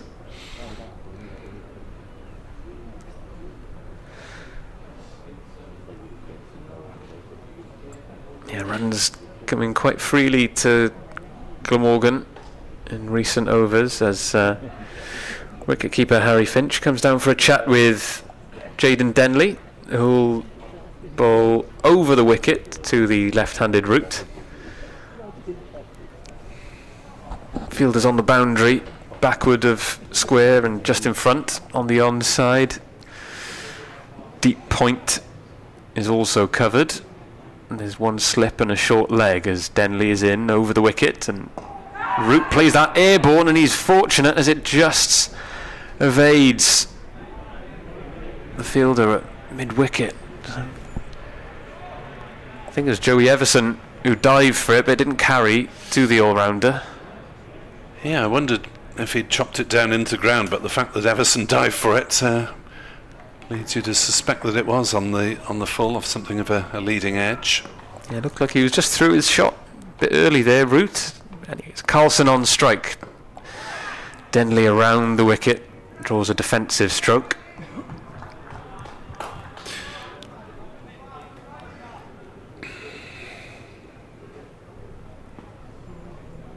Denley is in once more. Full delivery, which Carlson defends with a large stride forward.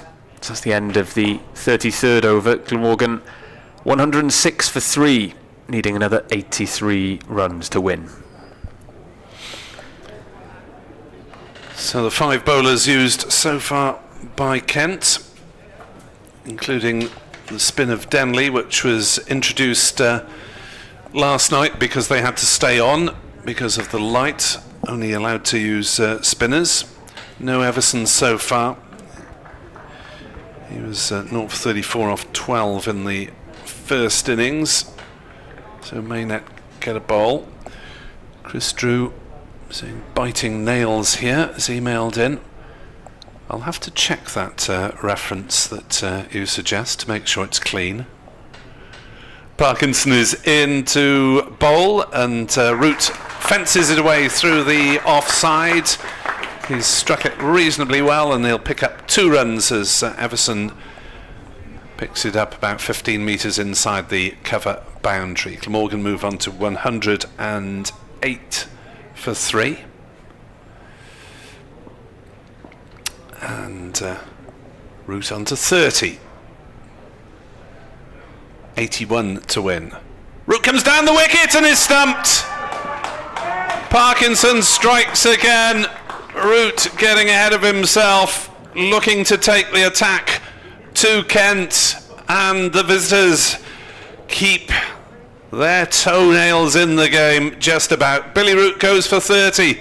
It's 108 for 4. Yeah, Root looking to be aggressive, but a rather wafting shot have to come down the ground, and it was an easy stumping for Harry Finch.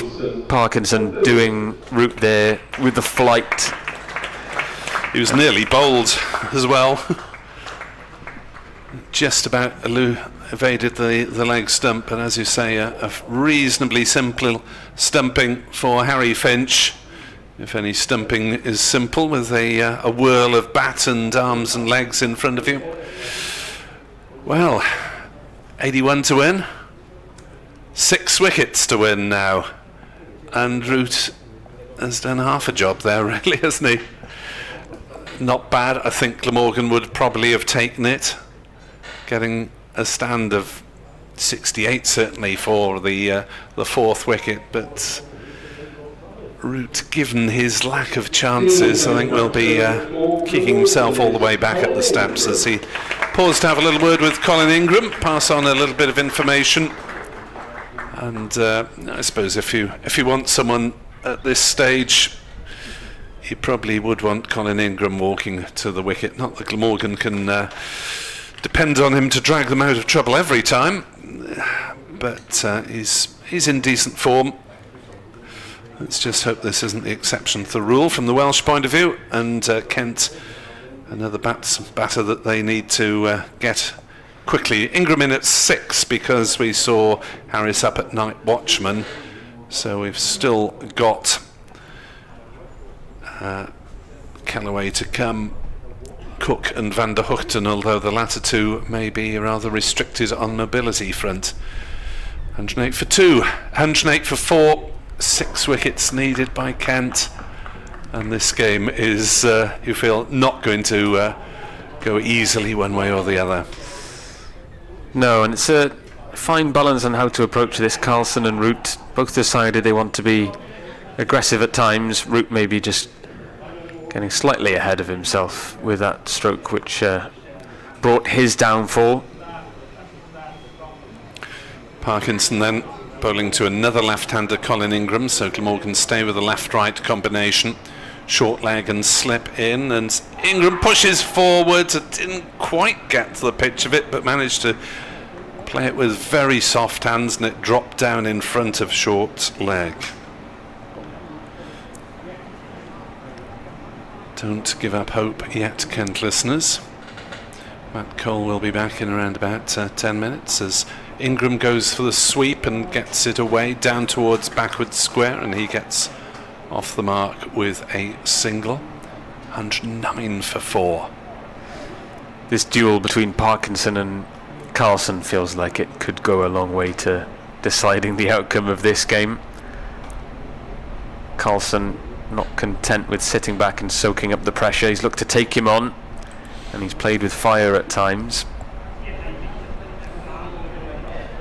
Parkinson into Carlson, who sweeps safely. He'll be looking for 2, but there aren't 2 there, as Quinn does really well to get the ball, pick up and throw on the run.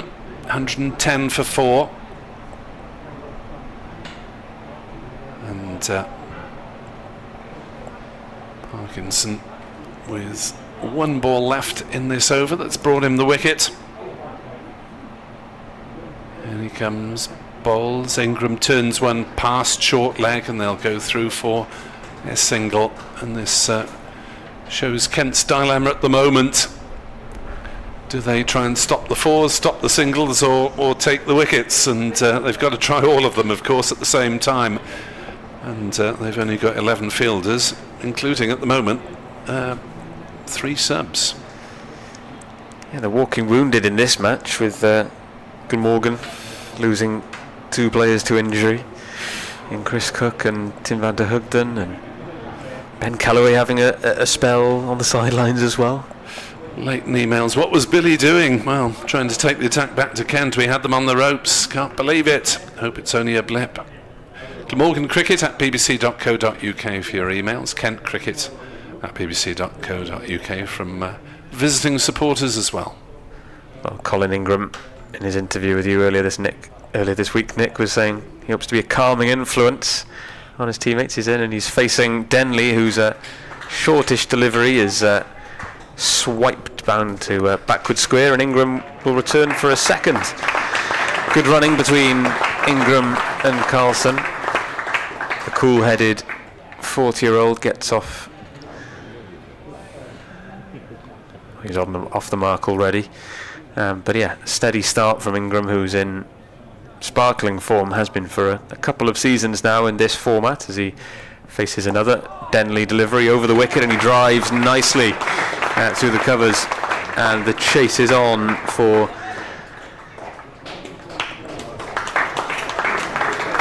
one of the subfielders there. I think that was Cohen doing the fielding, and Ingram picks up another 3 to add to his total. So Ingram carrying on where Billy Root left off, scoring at a healthy rate as Carlson is back on strike to face Denley.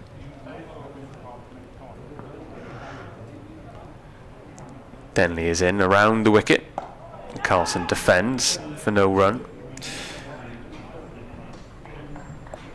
Yes, if you are just joining us, this is the younger Denley. Jaden. Joe has spent most of the match absent after a calf strain. Here is the younger Denley, left arm spin around the wicket, which Carlson chops down but mistimes, and there's no run.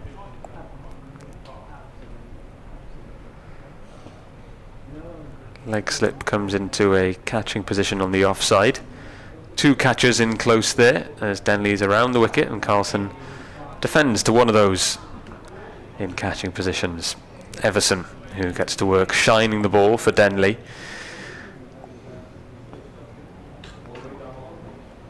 who's in around the wicket, floating it up, and Carlson is happy enough to defend it.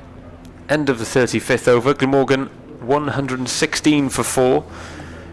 Another 73 runs needed for victory. So despite Parkinson's wicket, he has 3 for 44 and is likely to be bowling, you would have thought, for the rest of this game one way or the other. And it may finish rather earlier than I thought, because I thought we'd be looking for a finish just before, just after the tea interval, but 72 runs needed to win. It may be in the first part of the afternoon session that this game concludes, one way or another. I'm sure Kent won't have given up hope yet. Carlson fancies a bike ride this afternoon, maybe. He wants to get on with it. Yes, I did actually have to wait for him to go across on Cambridge Road going home one night. Parkinson is in bowls, and Ingram pushes it into a gap on the offside, and there's no run. I didn't think it would be very good form to injure the Morgan captain in a game that I was commentating on, particularly as it wasn't at the end of the game. 117 for 4, 72 needed, or 6 wickets. Parkinson bowls, reverse sweep from Carlson down towards backward point, fielded by Ben Compton, just the single.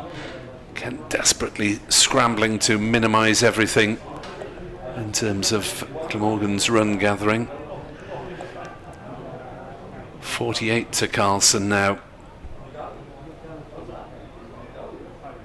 Dropped early-ish in today's proceedings by Bell Drummond off Parkinson,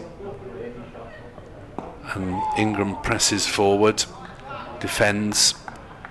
Will Harvey, the numberless youngster, under the lid at short leg. There's only him and a slip in catching at the moment, as Ingram studiously defends it out on the offside, and there is no run. With very great care, watch that ball every centimetre of the way onto the bat.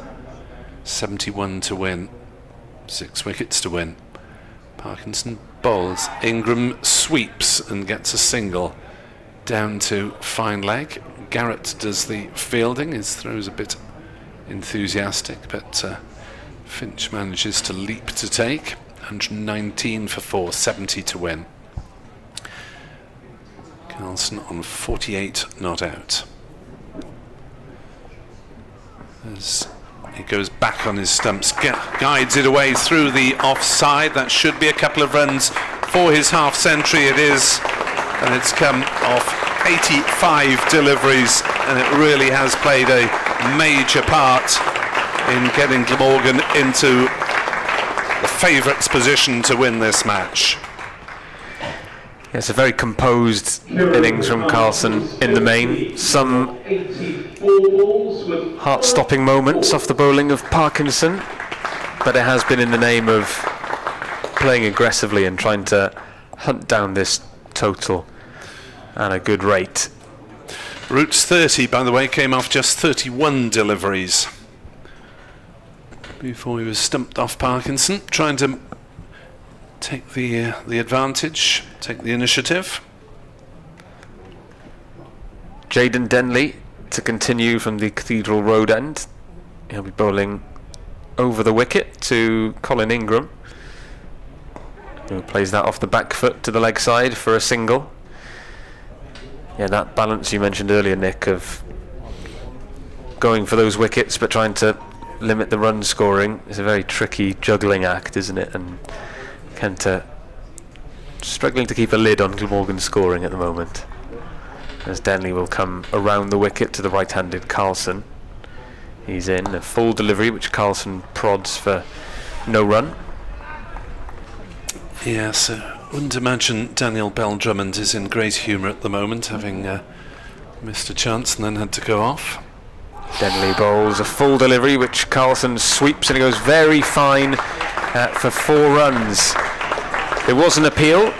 Denley thinking it hit the pad, but came off Carlson's bat. And that's another 4 runs for the skipper's total. He moves on to 54. Glamorgan 126 for 4. 63 more runs needed to win. Good day to Nigel Kirby, who's enjoying the coverage while watching in Melbourne ahead of the Lions test tomorrow. Denley is in. Carlson defends.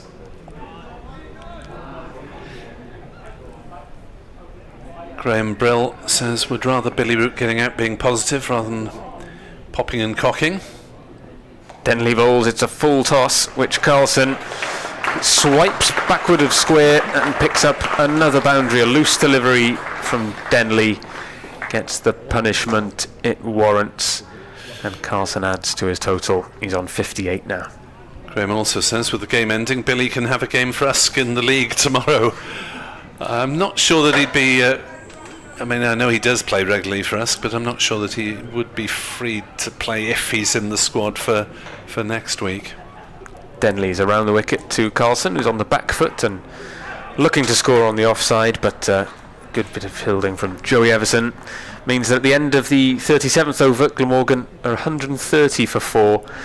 They need another 59 runs to win, and I'll make way for Matt Cole on commentary. Webb. Thank you very much indeed, David. It'll be his match report that you'll be able to read on the BBC Sport website fairly shortly after the conclusion of proceedings. Looking at the balcony, that looks like Chris Cook is padded up. It is Chris Cook padded up and ready to come in, presumably behind Ben Kellaway. Unless Kellaway's back is playing up again. 130 for 4, 59 to win. Matt Cole, you're going to need a good session on commentary to get your boys back in it. Well, I think Ed Bevan took 5 Kent wickets when he was on one session this week, so I'll see if I can reciprocate, because that would be handy, wouldn't it? What? 136 for 9 looks a lot better, but yeah. That really is wishful thinking for Kento at the moment here. 130 for 4, that partnership of 68 between Captain Kieran Carlson and Billy Root may well have broken the back of the Kent resistance. Matt Parkinson is still spinning from the far end though. And bowling now to Colin Ingram, the left-hander. Just dabs down on that. Parkinson's down again, appealing. Looking back at the umpire. Umpire looks back at him. He's going to have a sore throat by the end of it, Parkinson. Yeah. He's bowling well, 3 for 49, but asking lots of questions of both batters and umpires. Yeah, that right knee as well will be in need of a good wash. Some grass stains on there as he goes down. 130 for 4. As Ingram works that into the onside, I think it's come off pad actually. It's very thick sound, and that will be a leg by as he comes off strike. Ingram on 10, Carson on 58. It may well be that the captain's going to see them home here, Nick. Yes, he'll be hoping so. I asked him about the sort of tense conditions last night, and he said, I actually enjoy a good battle like that when he had to come in for the last 4 overs.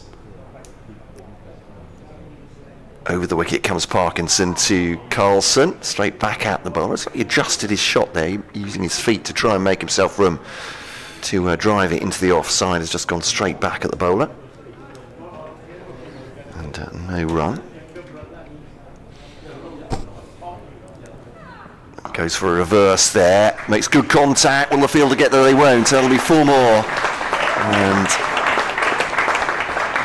things now in that very cleanly indeed. A dive by Ben Compton, despairing dive at on the offside boundary. Well, becomes the leg side with a reverse.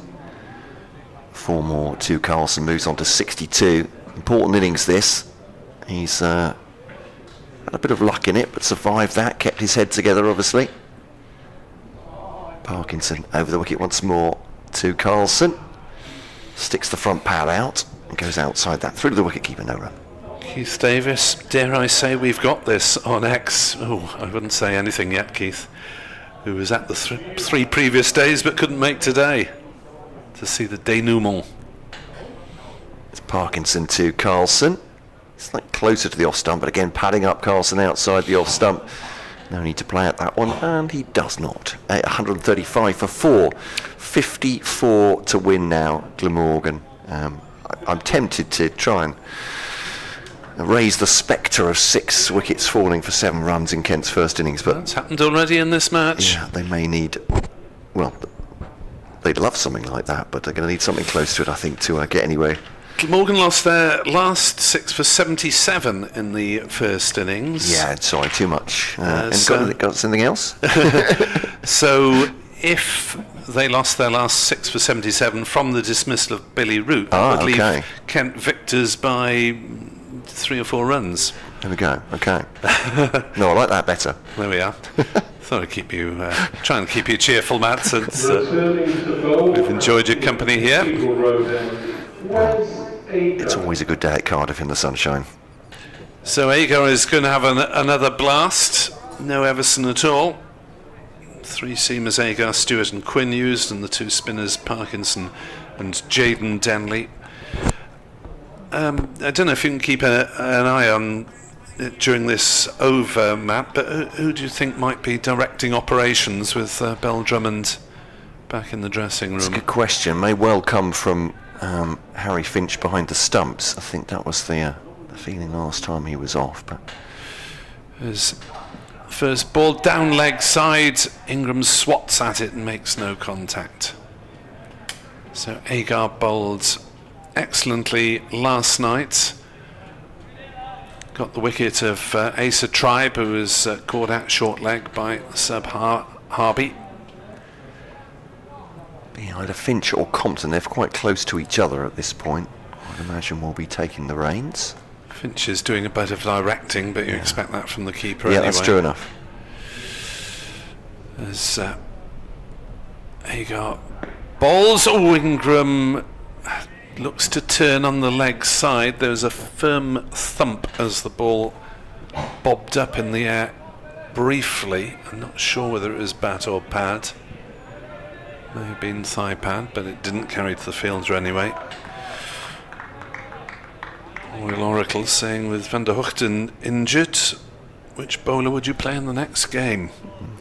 It's going to be tricky selection decisions for Richard Dawson. As that's pulled by Ingram and will get a single down to fine leg. Root with 8 and 30. Will he miss out if North East is back in? Who would keep wicket if Chris Cook is not fit? But the fact that he's padded up on the balcony suggests that he may be, and it was just a precaution with a possible calf injury yesterday. Van der Hoogten has a foot problem, a plantar problem.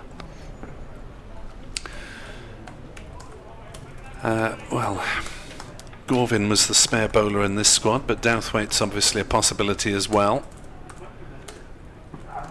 As that's pulled through mid-wicket, Kieran Carlson looking in a hurry now as he moves on to 66, not out.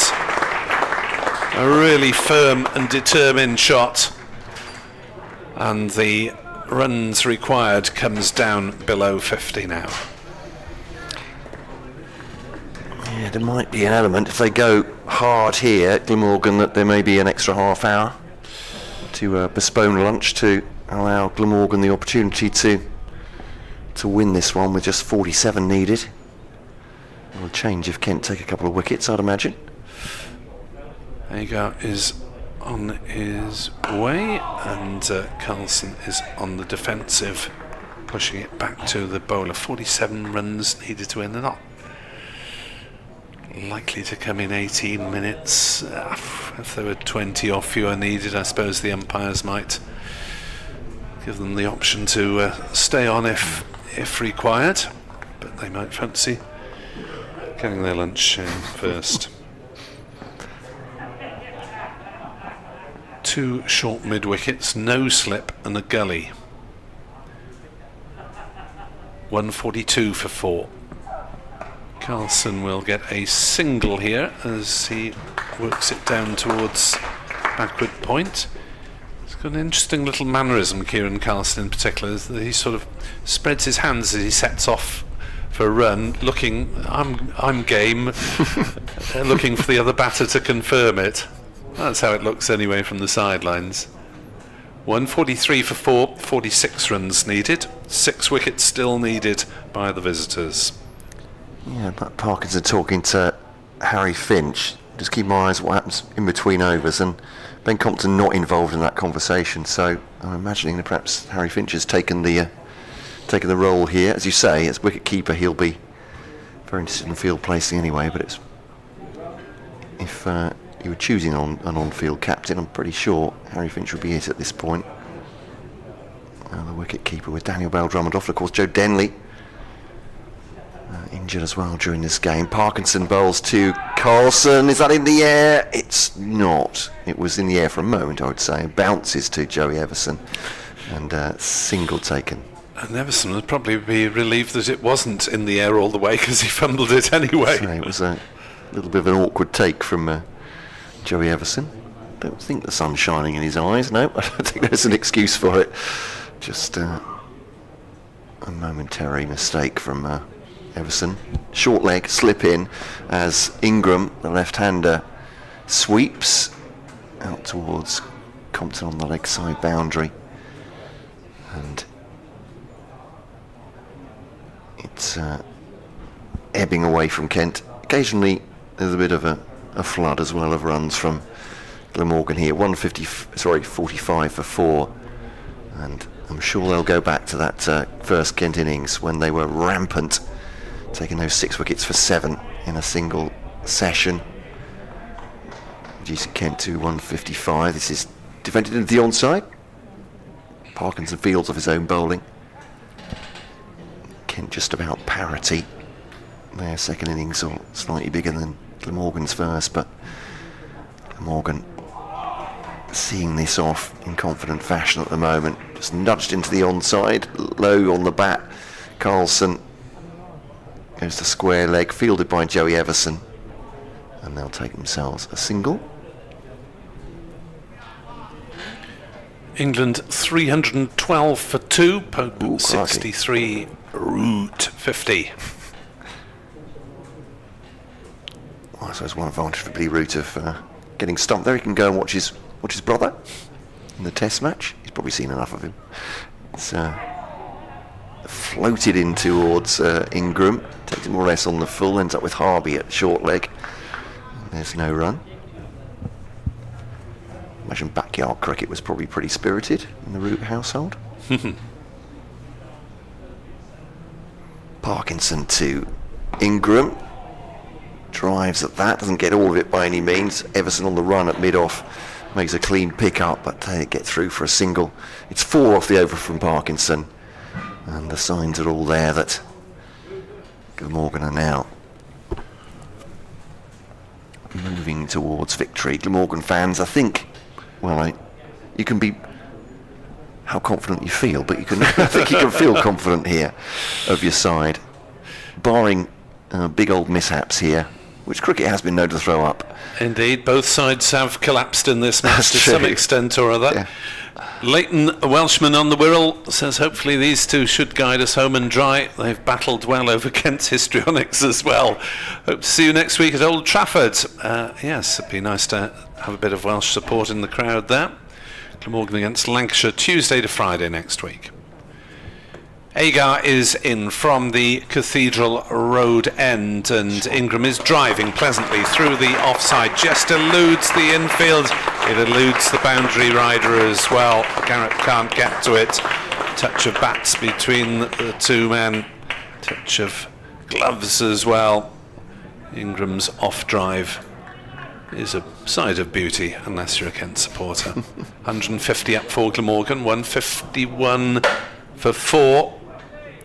38 runs needed to win. I think David Pritchard behind me can start crafting the match report reasonably secure now, as that is defended by Ingram on the onside. Ingram to 17. I've had to use the delete function once or twice already this season when things haven't gone to the way it seemed in the closing stages of championship matches.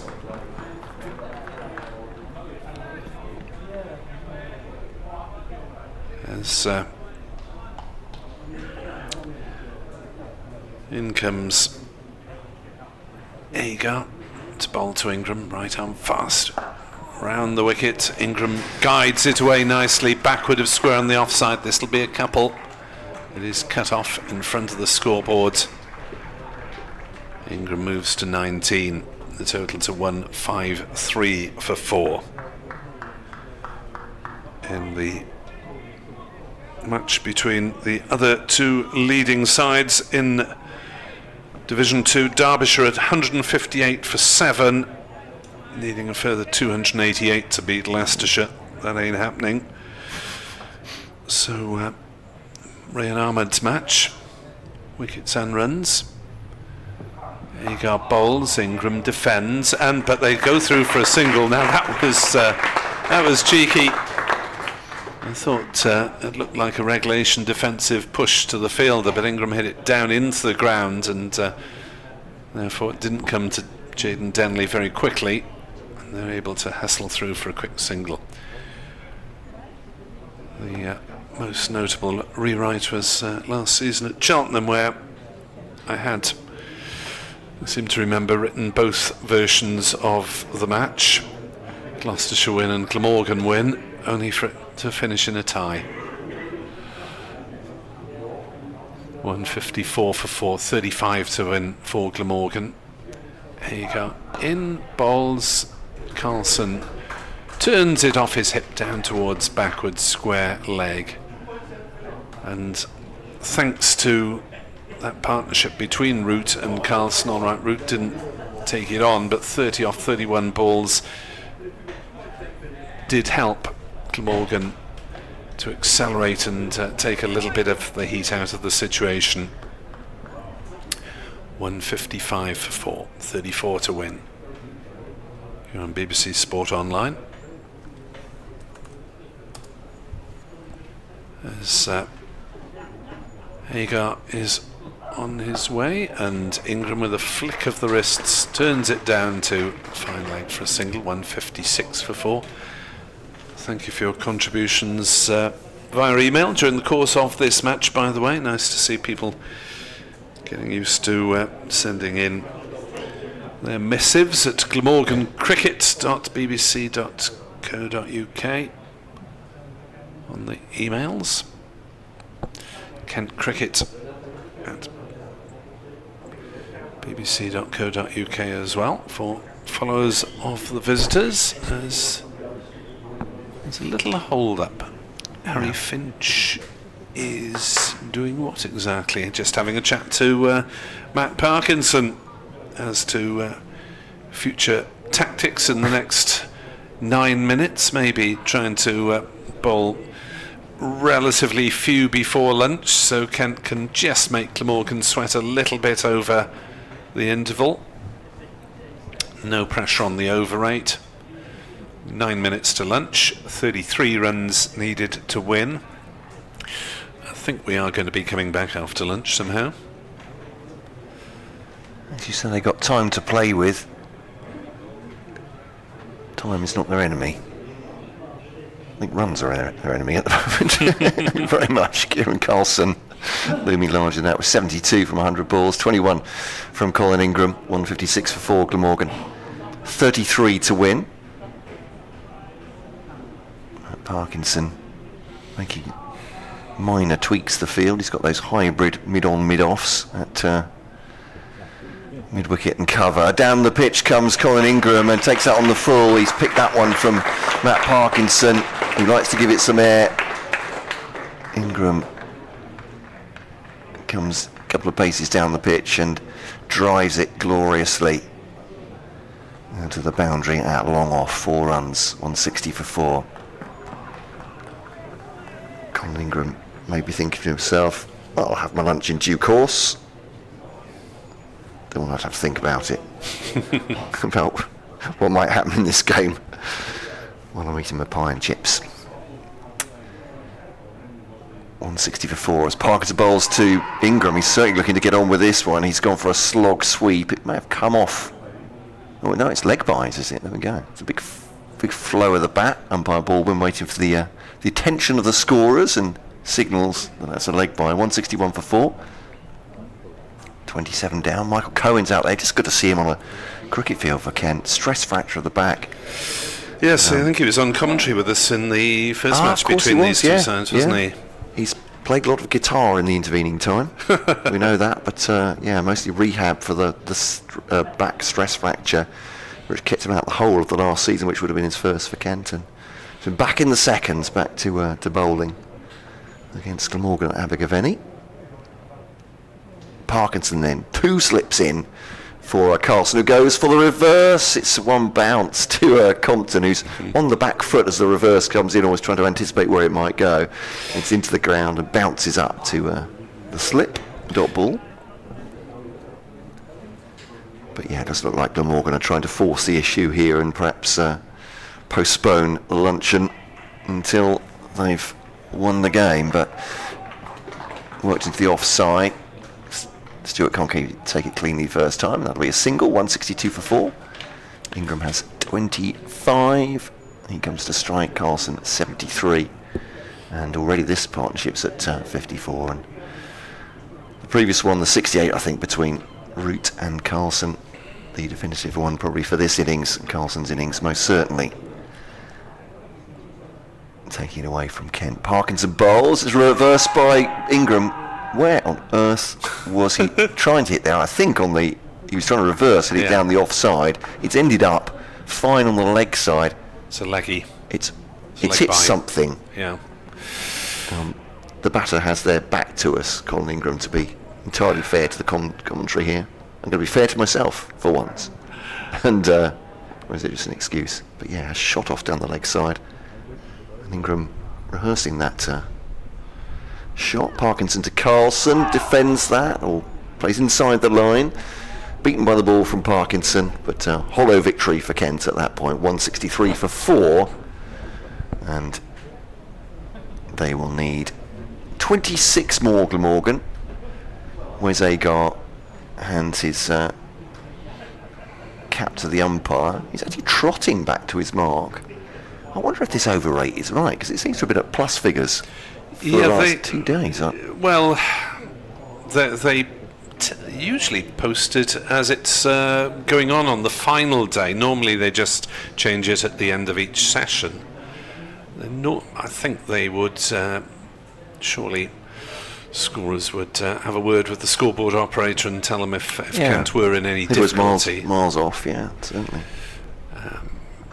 What have they bowled this morning? 28 overs? Oh, that's all right. Yeah. They'll be 29 or thereabouts. Even if they lose 1 or 2, it doesn't really matter. So Kent can afford to have a think about it.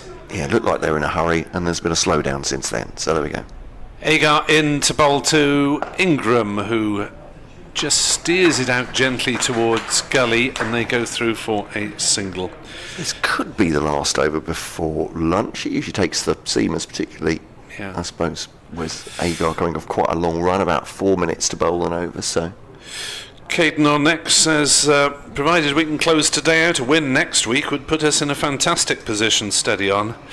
Glamorgan haven't played Lancashire for several years, and I think they've bounced back from their lousy start to the season. I think Gorvin has to come in for TVDG if Van der Hoogten's injured, that is, especially as the pitches we've been on and the Kookaburra play into the hands of slower bowlers. And they could play one fewer seamer, of course, and bring Crane back, but there's if Cook were also injured, you also have to measure the batting resources. Does North East come straight back in for Root if available? North East on paternity leave this week, so Douthwaite may get a chance if they need to bolster the batting. England 328 for 2. As Carlson tries a pull shot, Ingram calls him through for a quick single, and there's a shot at the stumps at the non-striker's end. It just misses. Carlson, I think, would have been all right. Carlson had no idea where the ball had gone. Ingram from the non-striker's end said, "Come on." And Carlson eventually got there. He was playing a hook shot. Like it's hit him under the armpit, maybe there. Bounced out on the offside. Some Well, bat they could have run, involved because sorry, it's beg your gone down pardon, as a yeah. single. Might have been off the toe again. Yeah. We've seen a few of those today. 165 for 4. Carlson on to 74. Ingram on strike on 26 not out. And Ingram pulls meaterly towards square leg. Should be a couple of no. That's a useful piece of fielding from Big Grant Stewart, charging round the outfield, and although the game seemingly has slipped away from his side, putting everything into that and keeping Glamorgan down to the single. 166 for 4. The clock at 12:59. So 23 runs needed to win still. There you go, halfway through this over. There you go, it bowls to Carlson. It's a no ball. That'll be another 2 as Carlson sways out of the way of a short pitch delivery that didn't really get up very far. 168 for 4, 21 to win. I think the umpires might, at the end of this over, say an extra half hour. If it goes below 20. It's possible. Is it half hour or quarter hour? I can't remember. Half hour. Half hour. Yeah. 8 overs. Yeah. I think. Because we had lunch at 1:40 at one point when the overs were being bowled quite slowly. And no one knew what was going on, with 9 wickets down for a long time. Short pitch ball from Agar. Carlson shapes to hook it, doesn't really go through with the shot. Through to keeper Finch. 168 for 4. 21 runs needed to win. Are we going to have to come back after lunch, or will they play through? There you go, having a word with the umpire. He's coming around the wicket to the right-hander now, I think, to try and maybe dig one in at the body.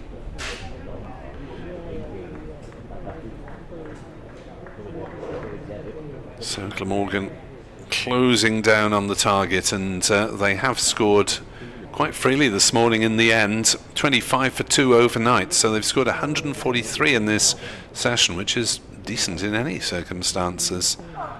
Carlson pulls that one and mistimes it completely. The ball just trickles out towards square leg. He was looking to put it into the grandstand, and the amount of mistiming of shots has been quite remarkable.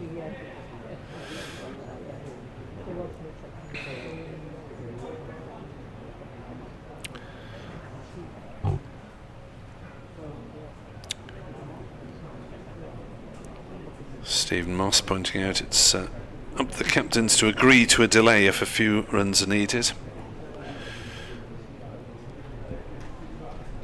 I don't think I'd agree if I were Kent.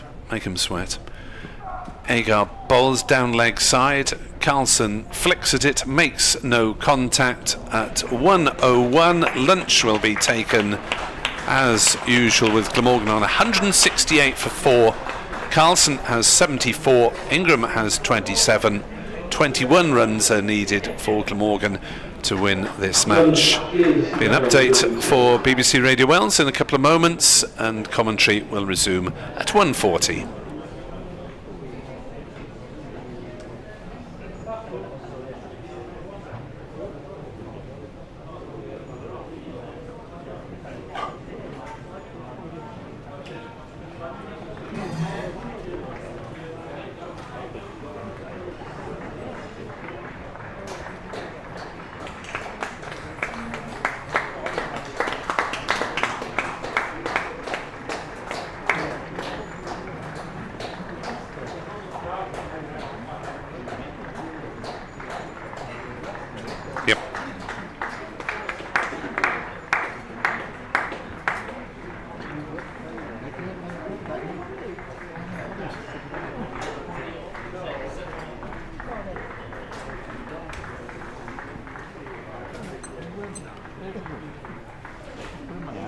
Glamorgan are closing in on victory. They were 168 for 4 at lunch. They've had a really good morning session, chasing 189 to win, so just 21 runs needed more after lunch. Kieran Carlson, the skipper, has led the way, 74 not out. He was dropped early on. Glamorgan lost James Harris for 8. Billy Root contributed a sparkling little 30 off 31 balls to get the momentum flowing in Glamorgan's way. Ingram is 27 not out, Carlson 74, Glamorgan 168 for 4, needs a further 21 to probably go second in the table. Moved on to 332.2. That's against India. Ollie Pope unbeaten on 70. Joe Root unbeaten on 63.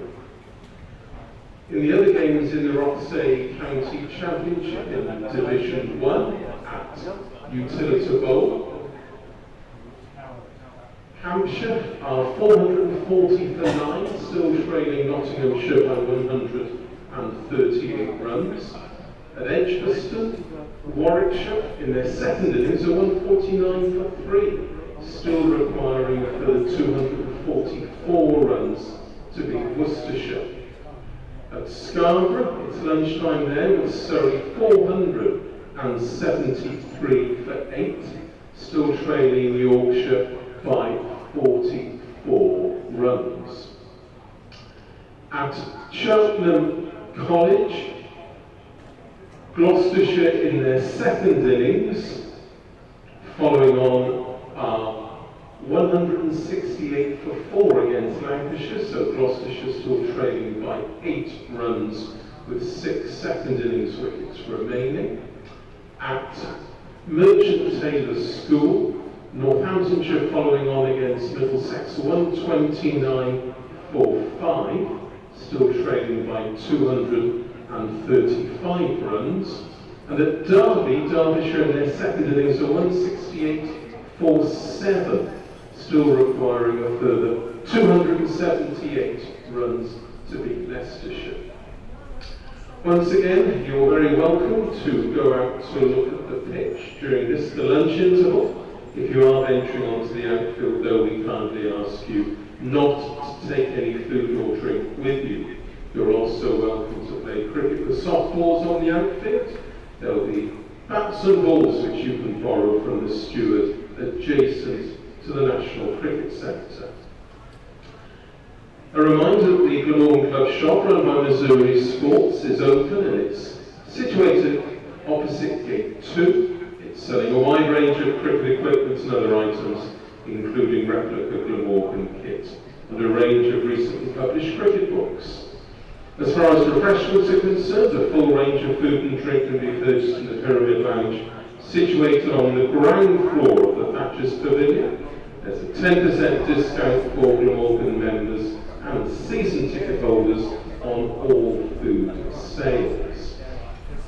Drinks and snacks can also be purchased from the mobile unit beneath the Castead Howell stand, situated at the Cathedral Road end of the ground. And snacks can also be purchased from the vending machine situated at the rear of the indoor school. A reminder that tonight, starting at 6:30, there's a special general meeting for members. It's being held in the Pyramid Lounge, and those of you who wish to stay here after the conclusion of this game, who are attending or planning to attend the special general meeting, you're very welcome to watch the test match at Old Trafford. It will be shown in the Museum of Welsh Cricket, situated on the first floor of the National Cricket Centre. Now, the museum, along with the Cricket Heritage Gallery, have recently had a refurbishment thanks to a very generous grant from the Welsh Government. There are lots of new bilingual displays for you to read, as well as new films for you to watch. And during the lunch interval, you can go down memory lane by watching the game between Kent and Glamorgan at Canterbury in September 1993. It was Viv Richards' last ever match. It was the game that Glamorgan won the Sunday League title. The museum also has a number of second-hand cricket books and old Glamorgan yearbooks, which, together with a range of other items and souvenirs, are on sale to raise funds for the running of this facility. And the items on sale include the latest research monographs produced by museum staff, with issue number 1 looking at the fascinating history of women's and girls cricket in Wales, and issue number 2 looking at cricket in Wales before the Victorian era. And finally, a reminder that we stand against all forms of discrimination. There is no place for it in our sport. We will embrace and celebrate differences everywhere, knowing that with diversity together we are stronger. Here at Glamorgan County Cricket Club we are dedicated to raising the game, so if you witness any form of discrimination, you can challenge it and call it out by contacting, in strictest confidence, your nearest steward.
No, I think you'll need to do the same.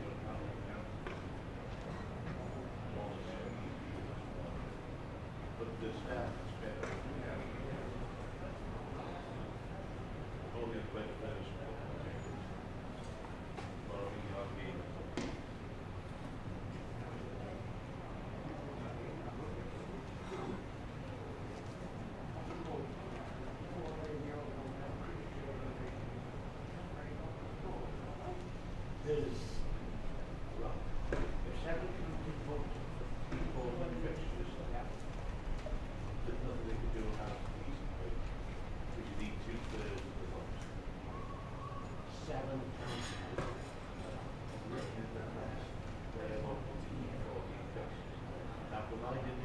The way they say it, it's all right. It's like I'm saying I'm going to vote Labour for an election. They go and back to the, you know, that's what the 7 counties written in the press. Middlesex have the best answer.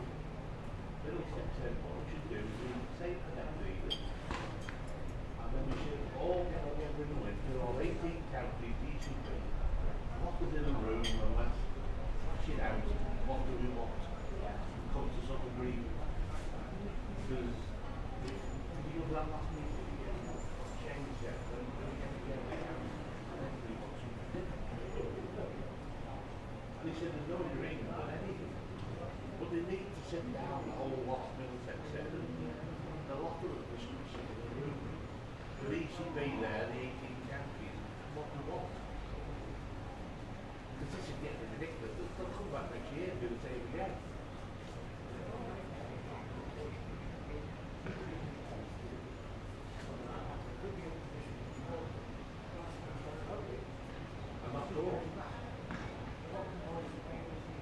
But the other thing is, what needs to be said, we'll provide next season. What the living proposal for 14 matches is next season. The first division is dropped to 8 teams, and the second division is moved back to 10 teams, which will mean 2 teams will win the league this year. Well, that's one of the proposals, but the council will do some sort of option to like it. The ECB cancelled it because the new working will be.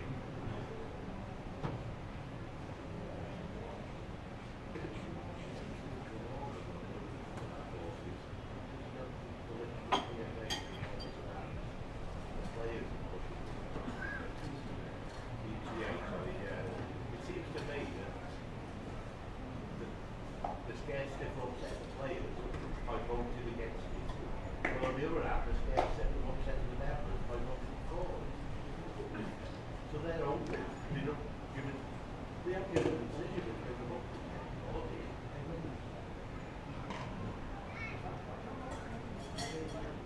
well, that's it. The reason is you have the vote. They don't fall out. The members want to start falling.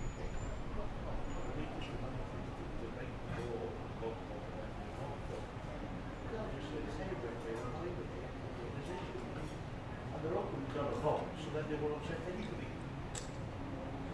But even if the vote is a private vote, you don't know what to do.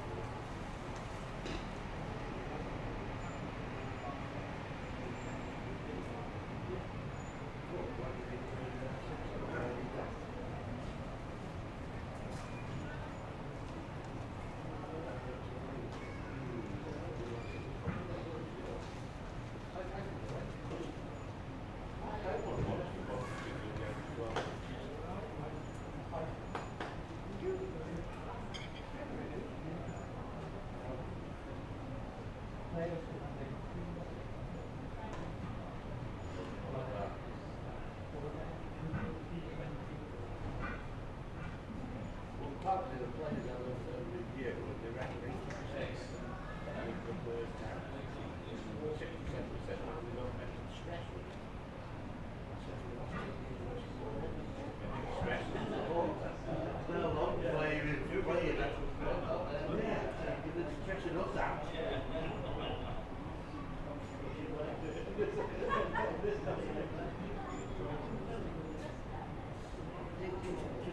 Thank Jenny said. Come after a question. He said, was the answer to a question? No one knows. So it's just I've seen him announce next year's test schedule. And now they've got to fit the fixtures in around the home group and the test schedule. So they're starting to do it. So they've got to make a decision soon. So you'll end up, it's going to end up not changing because no one's going to be too late to sort it out if they'll do the same next year. But then next year they'll come back with the same thing again. They want to drop it to 12. They want to drop it to 10 really. But they that got knocked back, so they get like on with 12 first, and then they get to 12. And it's 10.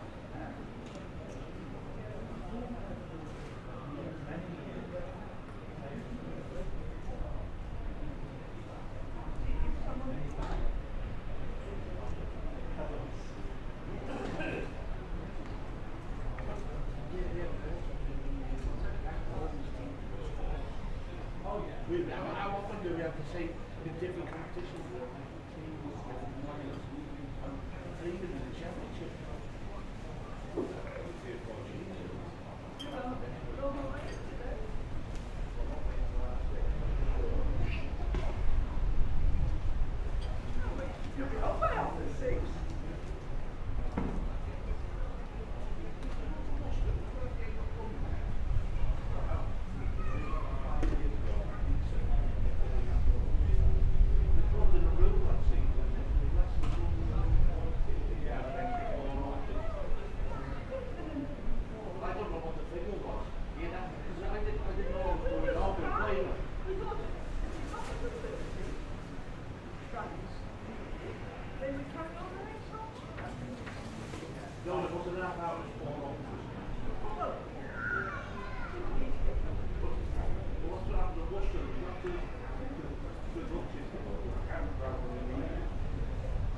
Carry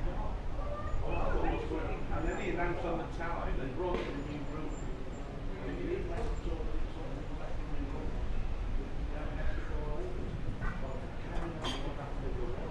I was looking forward to having a run of those films. That would have been fun. And I can't understand why championship we are allowed a runner and in internationals and also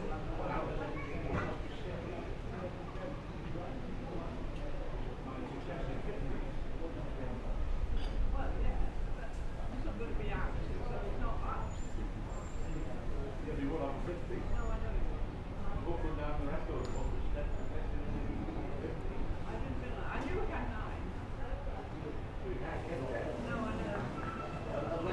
Unless you're in a green bush guy. Simon Collins scores no runs, but then I go and go to the no ball event until he can do it.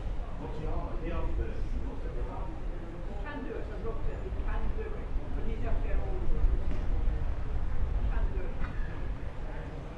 But he's not playing. If you wanted to do it, you could come in ahead of green. I thought, I know he went to a stupid shot, but I thought in the circumstances, if he got out very quickly, it didn't. Yeah, I know, right. Mind you, Colson.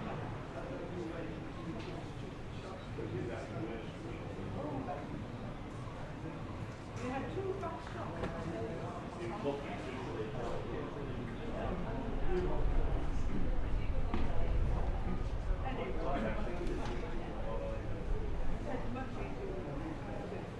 I thought we might be 60 by lunchtime.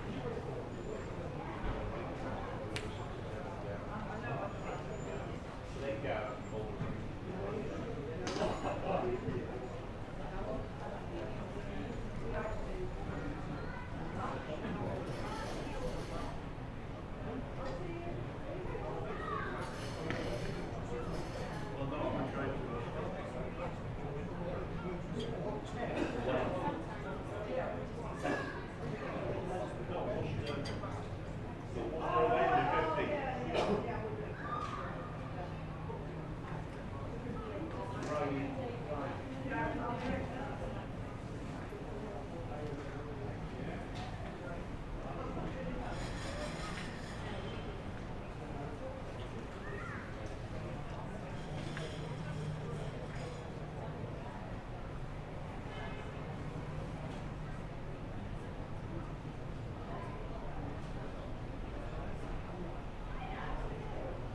Okay, yeah. Yeah.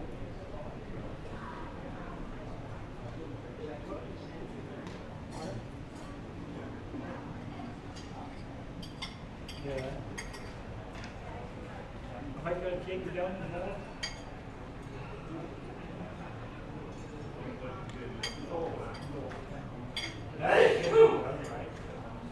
Yeah.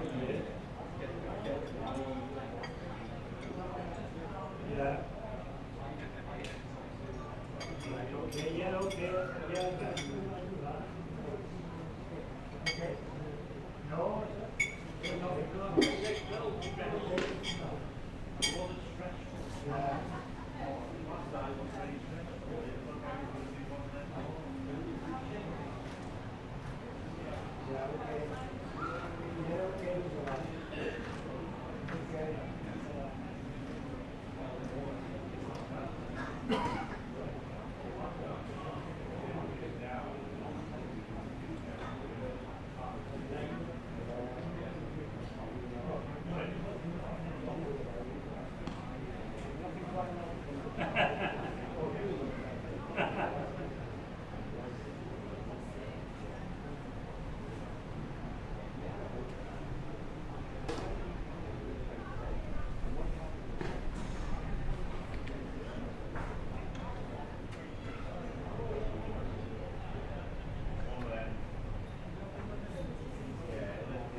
Very good afternoon and welcome back for the second and, in all probability, final session of play on day 4 between Glamorgan and Kent in this Rothesay County Championship Division 2 game.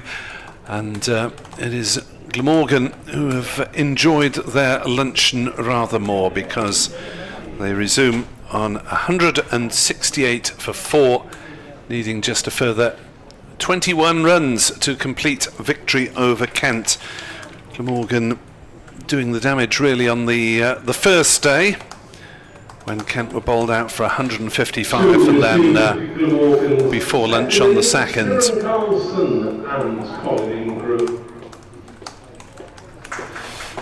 And well, Kent have fought back very strongly with the ball towards the tail end of the Glamorgan innings, with the bat in their second innings. A lot of players contributed, but they didn't really get the big runs that they needed. 189 looked possibly a demanding target. It certainly did last night in the gloom, but this morning in the sunshine, Matt, it's had a whole different air to it. Yeah, things look very different, literally and metaphorically, didn't they? They did when we started this morning. But for the excitement, I suppose, of James Harris going in the first few overs, the bowling of Matt Parkinson, who's taken a second wicket as well. This should be pretty much procedural from here, although Parkinson is staying on, so they're holding out hopes. Kent themselves ignominiously fell to 6 wickets in for 7 runs at one stage, so they need that And they need that pretty soon, I think it's fair to say. Right now would be helpful for them, but Parkinson from the River Taff end then to bowl to Colin Ingram, goes on the sweep. He's out! He's out, first ball after lunch. Would you believe it? Matt Parkinson celebrates. I think that might even have been on the full. Can't see it pitched because he's got his back to us, Colin Ingram. But, well, we did wonder about at least the interval breaking the concentration of the two batters, and Matt Parkinson has a third in the innings. Has a fourth in the innings, a third today, all three taken, as Ingram is LBW for 27. Colin Ingram was LBW 68 for 5, still just 21 to win though, of course, for Glamorgan, but some cause for celebration for Kent in the 44th over. Well, Parkinson has asked the question plenty of times, and he's got his second LBW verdict of the innings.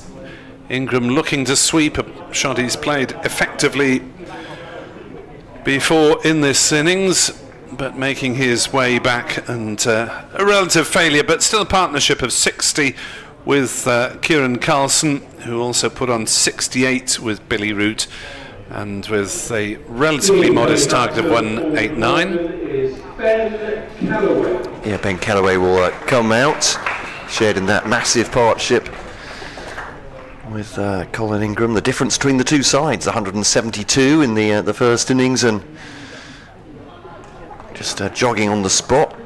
Looked a little bit sore, didn't he, last night, Nick? Just feeling the lower back, but he had a long spell of bowling, didn't he? And I think maybe that had just taken its toll. It's just wear and tear, I think, on a youngster in particular. Kieran Carlson asked about it, so well, to be fair, he's getting all our runs and taking quite a lot of our wickets at the moment. Looking a lot more sprightly now. The camera turns to Kent head coach Adam Hollyoak alongside Chris Benjamin, another injured Kent player. And Chris the Snapper as well, taking the official yeah. local photographers. I think there's a rueful smile on Adam Hollyoak's face. I'm pretty sure he'll know it's probably too little too late, though a lot more of this, and obviously there'll be some excitement. Matt Parkinson, from a personal point of view, 4 wickets in the first innings, 4 in the second now, and Colin Ingram gone, LBW. Putting a bit of pressure on Callaway. 2 slips short leg. As he comes in over the wicket to the right-handed Callaway, who goes for a sweep straight away, nails it straight away. 4 runs behind square, and they're going to 172 for 5. Wow. Dare to dream, I think, was the after the first ball, but after the second ball, business as usual, perhaps. 17 to win. Yeah. Dan Pritchard has just emerged at the rear of the box there, full of excitement. What's he whispering? I can't going to win this. That's another further line for the match report. Oh, that's true. That's true. So he needs to be on top of that. But Morgan on top of this match. Make no mistake about that. As Callaway pushes forward, bound to be an appeal. Bat and pad, and Matt Parkinson gets some helpful advice from the pitches outside leg. It may have even been impact outside leg, but apart from that, yes, quite, it was perfect. There may have been some bat involved, or maybe not. 172 for 5 as Parkinson bowls 2. That's a good ball. That's Callaway's played inside the line of that. It's spun away from him. To be honest though, the batter making sure everything's in line and protecting his stumps, so if you call that a leave, I mean a player a miss rather, or just a leave at that point. 4 for Callaway, off the mark straight away, goes to that sweep again. It hits Harby, I think, I'm hoping on the fielding pads. He's just taken the helmet off. Is he all right? Ben Compton is coming over very slowly to ask him about his health. Just a pat on the... Maybe it has hit him higher up there. Will Harby on the shoulder, he says. So, yeah, there we go. I mean, you get on with it. It's always a good shout from the crowd, isn't it? At any point. Not entirely constructive. No, I think Harby's just trying to tell the physio that he doesn't need attention. And this is squeezing to the offside. And there is no runners, Denley Fields at second slip. 2 slips and a short leg in for Kellaway now. I would have thought rather than get on with it, I'd be quite pleased sitting in the sunshine watching Glamorgan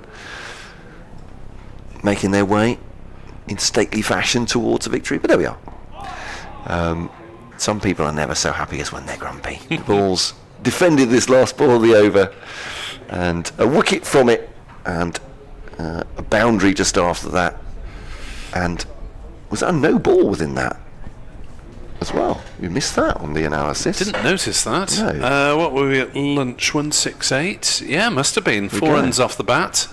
Didn't see the signal. And a no ball. Well, to be fair, the umpire at that side, that end, Mr. Baldwin will be turning sideways to signal, from our point of view, to the scorers. So. I mean, it could possibly have been the delivery that Harvey got hit, in which case certainly attention was on him rather than on the umpire. But yeah, 2 more, so it is 15 to win now, Nick, for Glamorgan here. 174 for 5. Yeah, Graham Brill on email says some of the forgotten names will have a role to play in the One Day Cup. Byram, Bevan, Hurl, Smale. Well, Smale played all the T20. North East coming back in. Douthwaite, McIlroy, Gorvin. Yep, would expect to see most, if not all, of those. Be interesting to see if North East, how many North East plays, with Ingram a coaching role in the One Day Cup. They might well need North East's batting experience. Here comes Agar from the Cathedral Road end to bowl to Carlson, who drives, thinks about a single, and then calls no, as it's well intercepted by Cohen, one of many subfielders. So we've had 3 on each side, actually, haven't we? With Benjamin, Joe Denley and Bal Drummond currently off the field, and Cook and Van der Hoogten injured yesterday, and Kellaway also off the field for half an hour or so. Agar is into Carlson on 74 not out, and he just works that one away for a single on the offside. Glamorgan supporters applauding every run as they move towards the target now.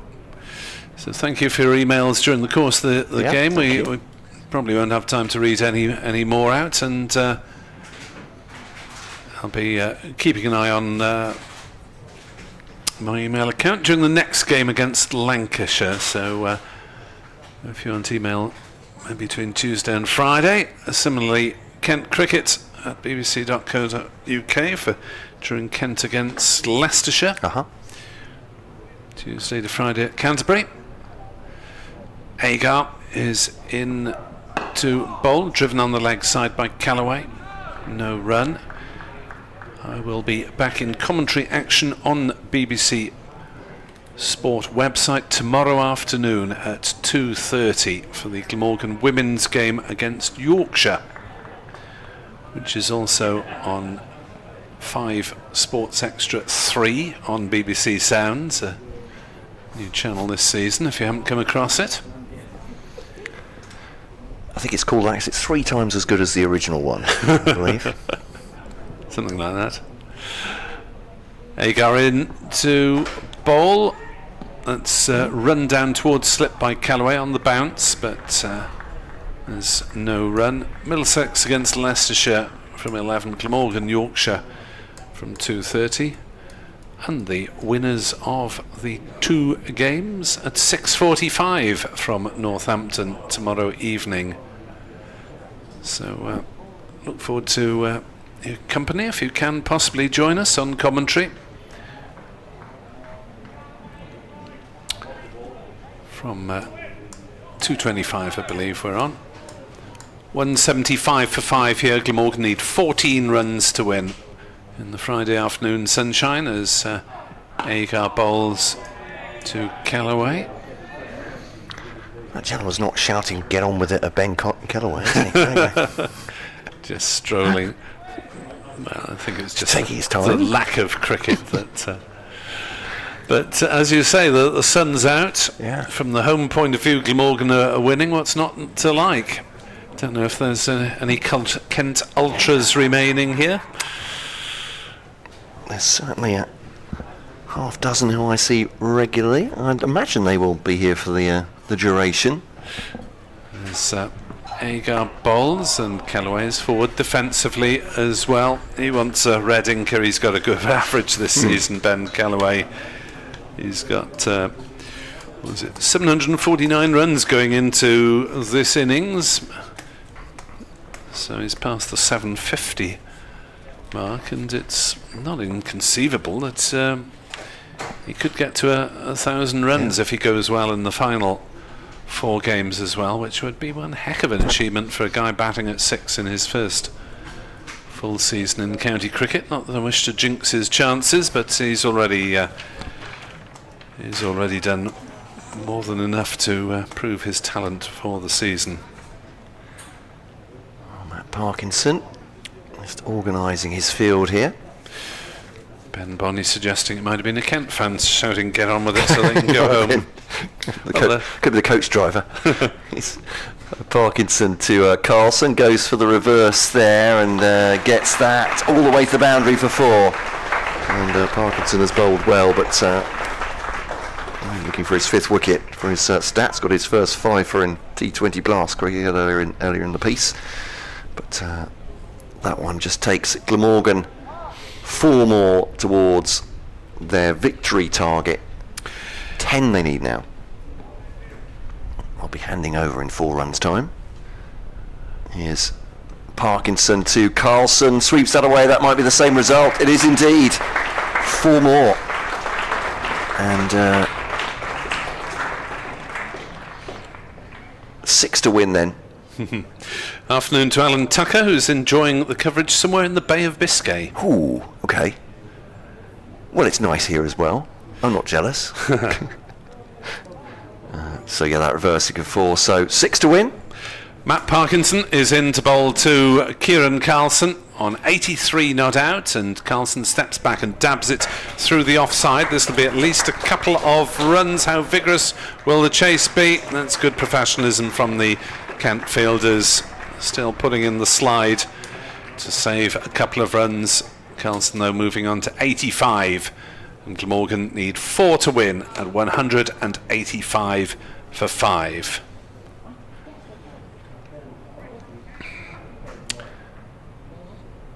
Still 2 slips and a short leg.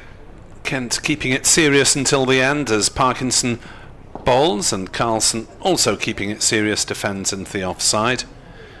Afternoon to Jeff Ace on X, who says credit to Kent for making a bit of a game of it. Glamorgan's just too good for this division. I think there's a little bit of tongue-in-cheek there, because there's been some hard-fought stuff and a poor start.